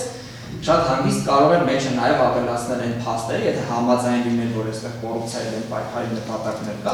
կարող էր ավելացնել մեջը այն փաստերը, որ պետք է դուք նաև ապացուցեք, որ գույքերը ձեռք են բերվել Լյովա Սարգսյանի պաշտոնավարումից հետո, որ Նարեկ Սարգսյանը հանդիսանում է Լյովա Սարգսյանի որդին, չնայած ես չեմ պատկերացնում, թե այդ փաստը ոնց է հնարավոր մտցնել, առանց մտցնելու նաև այն փաստը, որ գույքերի իրական շահառուն Լյովա Սարգսյանն է, ու ոնց է հնարավոր իրական շահառուի փաստն մտցնել առանց արագացված դատաքննություն կիրառելու եւ հայցը որպես ակնհայտ անիմը մերժելու։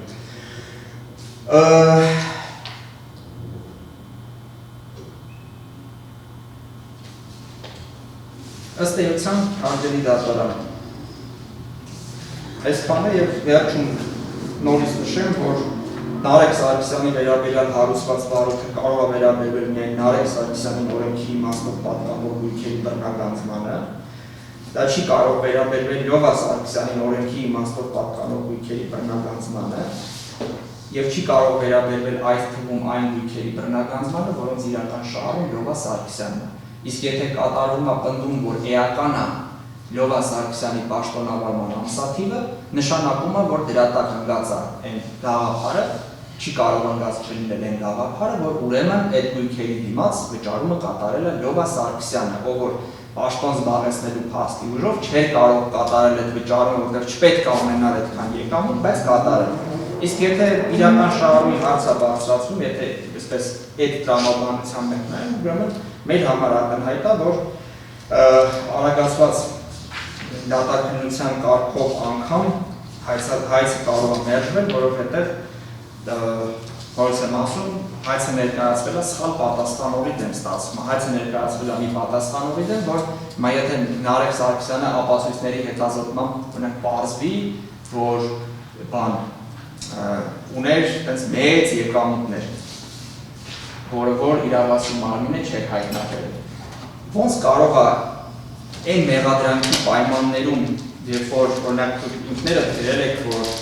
չգիտեմ, այն լրացման մեջ, որը չթույլատրվեց, այն ապացույցի մեջ, որը բերեցիք ներկայացեցիք, եւ օրինակ Նինա Մարիան, GLG, Պրոտոնը, եթե դրանք Լյովա Սարգսյանի պատկանող գույքերն են, որոնք հարց առաջանում, Նարեկ Սարգսյանը ինչքան օրինական եկամուտ ուներ կամ չուներ դրա ձեռնման պայն, բա դա էլ ինչ կապ ունի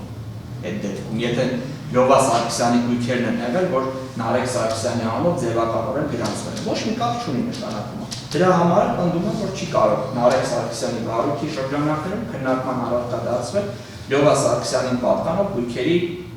այդ թվում օրենքի իմաստով Լյովա Սարգսյանին պատկանող գույքերի, այդ թվում իրական շահառուի սկզբունքով Լյովա Սարգսյանին պատկանող գույքերի հարց։ Իսկ եթե ձեր դիրքորոշումը այն էր, որ Լյովա Սարգսյանը լինելով պաշտոնատար անձ ունենալով հանցավոր եկամուտներ, կոռուպցիոն եկամուտներ, իր գույքերը ըստ էության այսպես կիսել է մի մասը իր զավակի անունով է գրանցել, դրա գործիքակազմը այդ գույքերը Լյովա Սարգսյանի վարույթի շրջանակներում բռնագանձելու պահանջ ներկայացնելն էր եւ Նարեկ Սարգսյանին այդ գործով որպես պատասխանող ներգրավելն էր որպես գույքի նոմինալ սեփականատեր, իսկ որի իրական շահառուն Լյովա Սարգսյանն է։ Այսքան հարգելի դատան, խնդրում եմ միջնորդությունը մերժել։ Պարոն Մակինյան, ավելացնելու բան շատ լավ, պարոն Յանոկյան, մինչև արձագանքելը ես մի քանի հարց տամ եւ դրա լույսի ներքո նաեւ ձեր արձագանքը տվեք, ձեր պատասխանը տվեք, կասեք իրավասու մարմինը, երբ որ ուսումնասիրությունը սկսում է 5-րդ հոդվածի առաջին մասի 6-րդ կետով, երբ որ դուք ինչ-որ մի վարույթի շրջանակներում հայտնաբերում եք, որ այդ պաշտոնատարանտին փոխկապակցված անձին կարող է պատկանել 50 միլիոն գերազանցող ապօրինացնող գույք, որ դուք առանձին ուսումնասիրություն եք սկսում։ Առանձին ուսումնասիրության սկսելու համար հիմքի հանդիսանում, որ կապված է այդ պաշտոնատար անձի հետ, այս փոխկապակցված անձի ձեռք բերված գույքը, թե դա ինքնուրույն վարույթ է եւ ենթադրում է, որ այդ անձը ինքնուրույն ապօրինի ծագում ունեցող միջոցներ է գեներացրել։ Կապը առաջին վարույթի հետ, որը որ հիմքի հանդիսացել, որպեսզի դուք սկսեք երկրորդ ուսումնասիրությունը։ Այդ հարցին պատասխանեք, կարծես թե պարոն Գրիգորյանն դրա մասին նաև խոսում էր։ Եթե փոխկապակցված անձի, պաշտոնական անձի փոխկապակցված անձը ինքերը ձեռքբերել մի ժամանակահատվածում, որը մենք որևէ ձևով չենք կապել կապակցել այդ պաշտոնական անձի հետ, մենք առանձին հաշվարկով դա իրականացնենք։ Օրինակի համար ամուսնացել է փոխկապակցված անձը, իրենք դիտարկենք ամուսնությունից հետո իր տնտեսությունը վարելու ընթացքում հնարավոր է գույքերի ձեռքբերումը թե ոչ։ Լավ, այսինքն առանձին ուսումնասիրությունը իրականացվում է այն դեպքում, երբ որ դուք չեք կապում այդ առանձնացված սուբյեկտներին ձեր ի սկզբանե ուսումնասիրվող սուբյեկտի հետ։ Հիմա կապված է կոնկրետ այս գործը, կապված է Լևա Սարգսյանի բոլոր հնարավոր եկամուտները, հաշվարկվել է, թե Նարեկ Սարգսյանը կարող է գումարներ տրամադրվել, օրինակ այս գույքերի ձեռքբերման համար։ Լևա Սարգսյանը ինչ-որ գումարներ տրամադրել է, որը հաշվել է, թե օրինական դիմումներ, թե չուներ։ Ընդհանուր առմամբ այստեղ հաշված է դա, ոչ թե դիտարկվել է, որ Նարեկ Սարգսյանը ինչ-որ X եկամուտներով սկսել է իր գույքերը ձեռքբերել եւ դա կապված չէ։ Բայց ինչու եք առանձին ուսումնասիրություն սկսել, երբ որ դուք դա կարող եք տանել, ինչպես պարոն Գրիգորյանը ասաց, իրական Շահառուի ինստիտուտի շրջանակներում։ Մենք չենք կարող Լևա Սարգսյանի համանդրական դատանի որոշում կլիներ, որովհետեւ Չէ, մինչև համանդրական դատանի որոշումն է առանձին մեղադրանքներ եւ օրենքը թույլ չէ տալիս այդ վարույթները միացնել եւ մեկ հայցադիմում ներկայացնել դատարանախի դատը։ Լավ, կասեք հայցադիմում մեկ տեղ արդյոք դուք գրել եք, որ իրական շահառուն ես բոլոր գույքերի Նարեկ Սարգսյանի, Լևա Սարգսյանն է։ Իբր շահառուի մասին նշում պետք չի վարված լինի, ուղղակի նշում, որ Լևա Սարգսյանի մասով կա վարույթ, ես նորից եմ նշում, որ փոխկապակցված անձ լինելը արդեն իսկ բավարար է, եթե նորից եմ նշում։ Կա ընդհանուր տնտեսություն։ Չէ, ես դրա համար եմ հարցում, ուսումնասիրությունը, որ առանձնացած սկսում եք, ենթադրում եք, որ առան ինքնուրույն ապօրինի ծագումնացող միջոցներ կարող է գեներացնել, թե ամբողջությամբ կապված է առաջին սուբյեկտի հետ, որի մասով ուսումնասիրությունը արդեն իսկ առկա է եղել։ Հիմա կոնկրետ այս վարույթի շրջանակներում նշել ենք, որ կապված է։ Լևա Սարգսյանի գույքային ներգործություններն են կարել իր եկամուտների մասով, թե ինչքան եկամուտ ունեցել Լևա Սարգսյանը։ Նույնիսկ նշել ենք, որ Լևա Սարգսյանը ունեցած եկամուտները նույնիսկ բավարար չի եղել, որպեսզի իր գույքային ձեռքբերումները օրինական դիտարկեք մեծ ամասով։ Իսկ Լևա Սարգսյանի վարույթով այդ դեպքում այս ծախսերը, որ կատարվել են Նարեկ Սարգսյանի անունով գույք ձեռքբերում, այդ ծախսագրումները Լևա Սարգսյանի վարույթով ինչ եք դիտել։ Մենք այս ծախսերը, որոնք Նարեկ Սարգսյանի անունով են, այս վարույթով ենք պահանջում, Լևա Սարգսյանից պահանջում ենք իր կոնկրետ կատարած ծախսը։ Չէ, հիմա որ ծախսել է Լևա Սարգսյանը Նարեկ Սարգսյանի անունով գույք ձեռքբերելու համար, դուք պնդում եք, այդպեսի պնդում ունեք։ Հիմա Լևա Սարգսյանի վարույթով այդ ծախսած գումարը ինչ եք դիտում։ Դե մենք հաշվանցել ենք, բոլոր այդ նման հանգամանքները հաշվանցված են։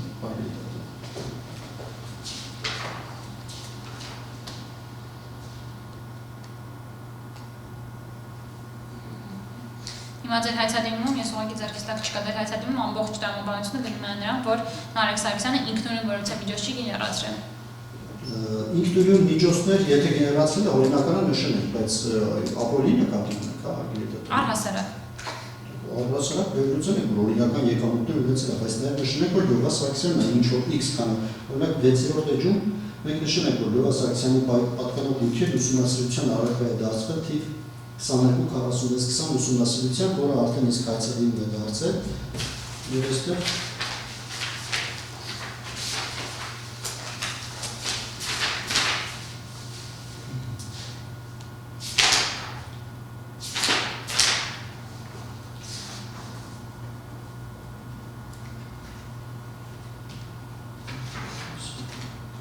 երկուսի մեկ 6 կետում նշված է Նարեկ Սարգսյանի հոր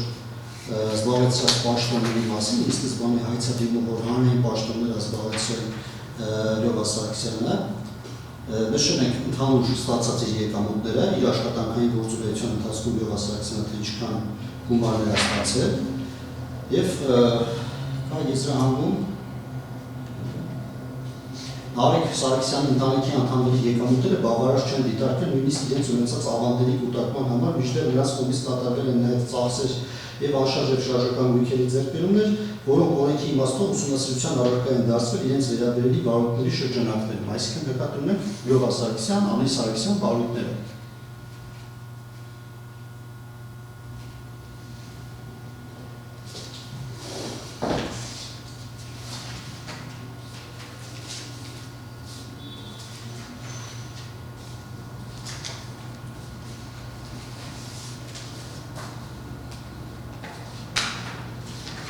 ավելացնելու բան ունեք։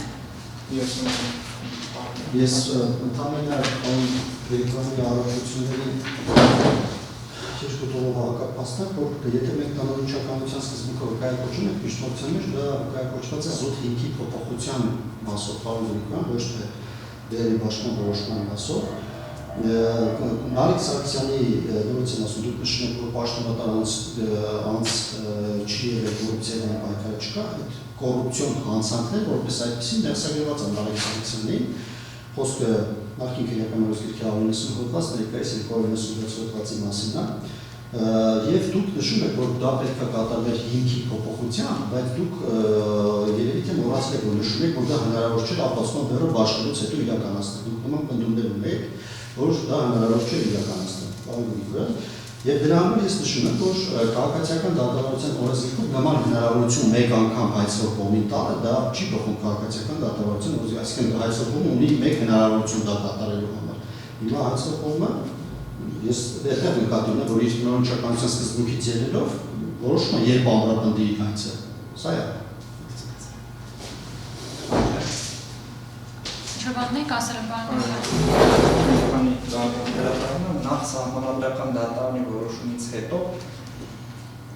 իմ համար ակնհայտ է, որ պետք է բացառվի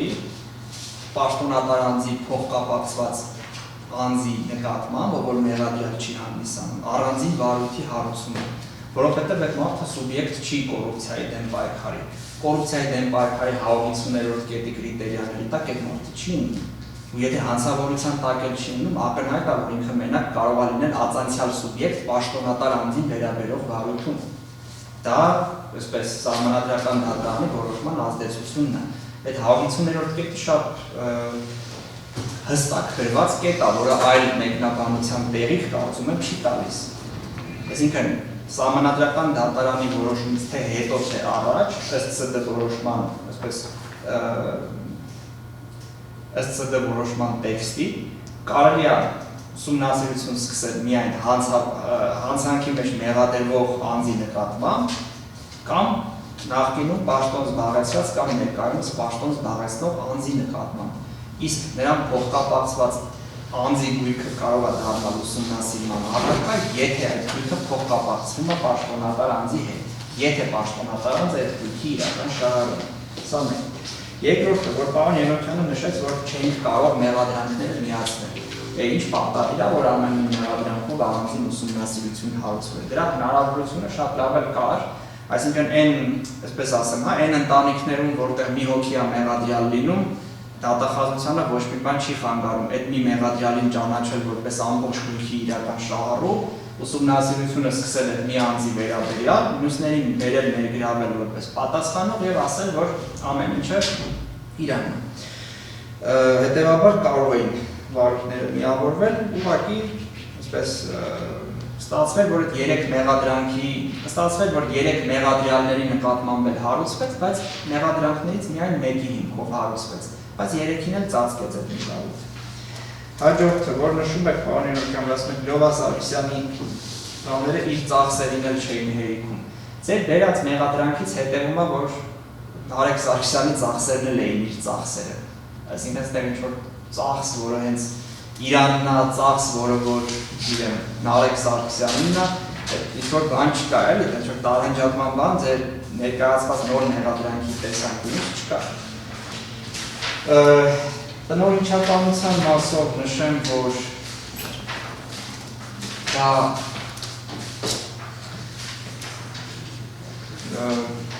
ինչպես արդեն նշեցի, չի նշանակում, որ այդ հայցի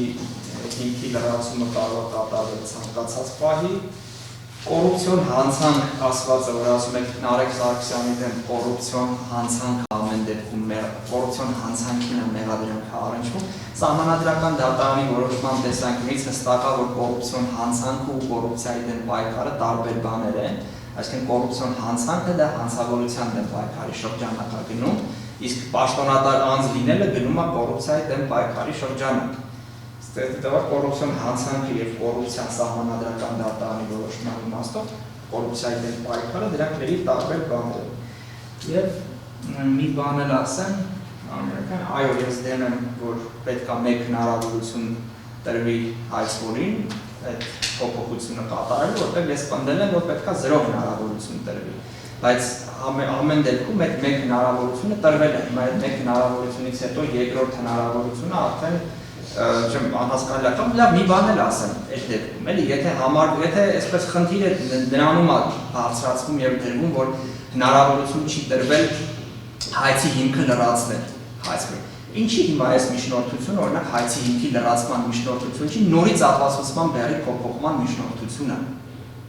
Դուք կողմ նշանակատան։ Դուք ակնհայտորեն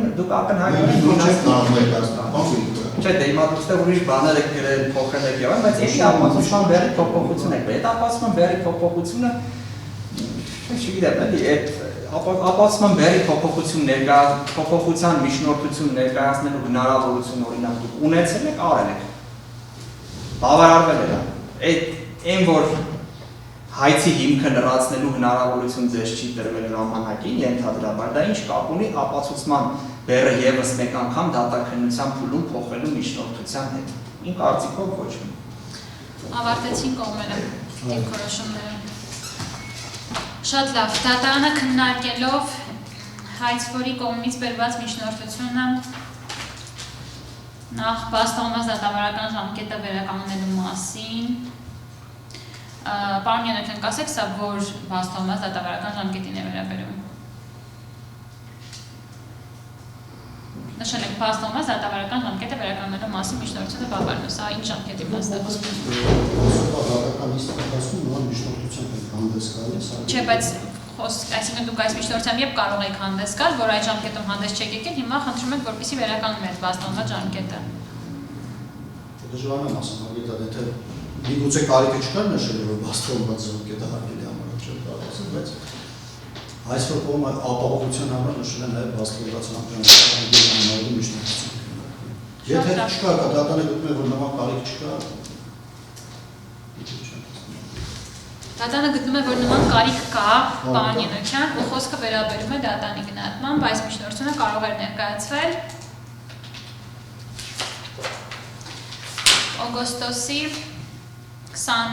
մինչև օգոստոսի 28-ը, երբ որ դատարանը ըստ էության փոփոխված ապացուցման պարտականությունը պաշտպանելու մասին որոշում նշել էր, թե երբ կարող են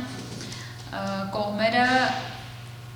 միջնորդություններ ներկայացնեն այս փոփոխված ապացույցների մասով եւ դատարանի գնահատմամբ այն ժամկետն էր, որ դուք այդ ընթացքում կարող եք ներկայացնել միջնորդություն ապացուցման պարտականությունը աշխատելու մասին որոշման կայացումից հետո մինչև ապացուցումներ ներկայացնելու ժամկետը միջնորդություն խնդրելով, որպեսզի ապացուցման պարտականության մասին որոշումը փոփոխվի հաշվառնելով, որ ինչ-որ բաներ համաձայն չեք եւ դատարանի Այո, եւ դատարանի գնահատմամբ վաստանված ժամկետը հարկերի համարելու հիմքեր ըստ էության չկան այս միջնորդության, բայց բացի դրանից հաշվառնելով, որ այստեղ բավականին ծավալուն քննարկվեց, նաև դատարանի գնահատմամբ ըստ էության էլ միջնորդությունը ենթակա է մերժման, նկատի ունենալով, որ սահմանական դատարանի որոշումից հետո դատարանը ըստ էության կողմին ժամկետ է տրամադրել, որպեսզի ի վերջո կողմը հստակեցներ իր մարտավարությունը եւ որոշեր, թե ինչ նպատակների շրջանակներում է ներկայացվելու հայցի առարկայի փոփոխությունը կամ ապացուցման պարտականությունը պաշտպանելու մասին որոշման մեջ փոփոխություններ կատարելու միջնորդությունը եւ դա պայմանավորված է նրանով, որ սահմանական դատարանը իր որոշման մեջ նախանշել է այն պայմանները, որոնք որ անհրաժեշտ են, որպեսզի բավարարվի, այսինքն նաեւ ապացուցման պարտականության պաշտպան մասին որոշման համար հիմքանիսացող հանգամանքները եւս ուրեմն նախանշել է սահմանական դատարանը կոռուպցիայի դեմ պայքարի նպատակների շրջանակներում, այդտեղ պայմանները նշել է եւ հանցավորության դեմ պայքարի նպատակների շրջանակներում։ Ու այո, թեպետ կոռուպցիայի դեմ պայքարի նպատակը կարող է իրավական հարցադրում լինել, բայց ամեն դեպքում դա կոնկրետ գործով տարբեր կարող է լինել, նկատի ունենալով, որ գործի փաստական հանգամանքները յուրաքանչյուր դեպքում տարբեր են, եթե մի դեպքում դա ակնհայտ է կոռուպցիայի դեմ պայքարի նպատակ, այսինքն կողմերի մեջ նույնիսկ վեճ չկա դրա հետ կապված, որ անձը պաշտոնատար անձ է զբաղեցրել եւ սովորաբար շրջանակներում պաշտոնատար անձ կարող է դիտարկվել, այդ դեպքում եթե դա վեճ է լինում, առավել եւս այդ դեպքում ուրեմն Այդ հարցը պետք է հենց ապահովման պարտականությունը բաշխելու մասին որոշման մեջ տեղ գտնի, որպեսզի կողմերը հնարավորություն ունենան դրա հետ կապված իրենց դիրքորոշումները եւ ապացույցները ներկայացնելու։ Եվ ուրեմն որոշումը դատանի վերջնական է, ենթակա չէ բողոքարկման։ Անցնենք արդեն արագացած դատաքննություն կիրառելու միջնորդության քննարկմանը, պարոն Յանովյան, սա ինչ բան եք ասելու։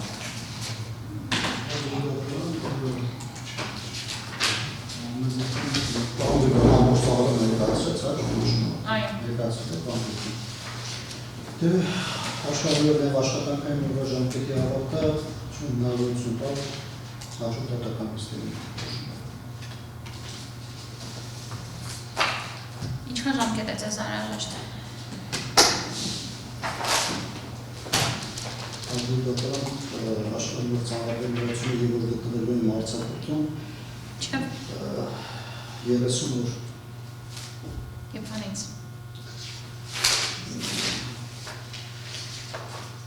Մարզապետում գտնվելու 22-ից 30-ը հարգելի եթե նավը նոյեմբերի վերջին շնորհիվ։ Պարոն դուք երբ եք գտնվելու Արցախում։ Հարգելի դատան, ես էլ կընտրել հրամանատարատվածում նշանակել ես էլ մինչև նոյեմբերի կես չեմ լինելու, եթե օրինակ գիտեմ, ասենք նոյեմբերի վերջի, չէ, հոկտեմբերի մեջ դե արդեն չեմ հասցնի հարգելի դատան։ Դեկտեմբեր։ Հա, դեկտեմբերն կարողանամ, եթե դա դառնա օր առաջարկի։ Դեկտեմբերի 8։ Ժամը 15:00։ Ներսում ժամը 15:00, 3։ Նոմը 3-ի։ Այո։ Հարմար է։ Այո։ Հաջորդ դատականիստը նշանակվում է դեկտեմբերի 8-ին ժամը 15:00-ին դատականիստը հայտարարում փակված։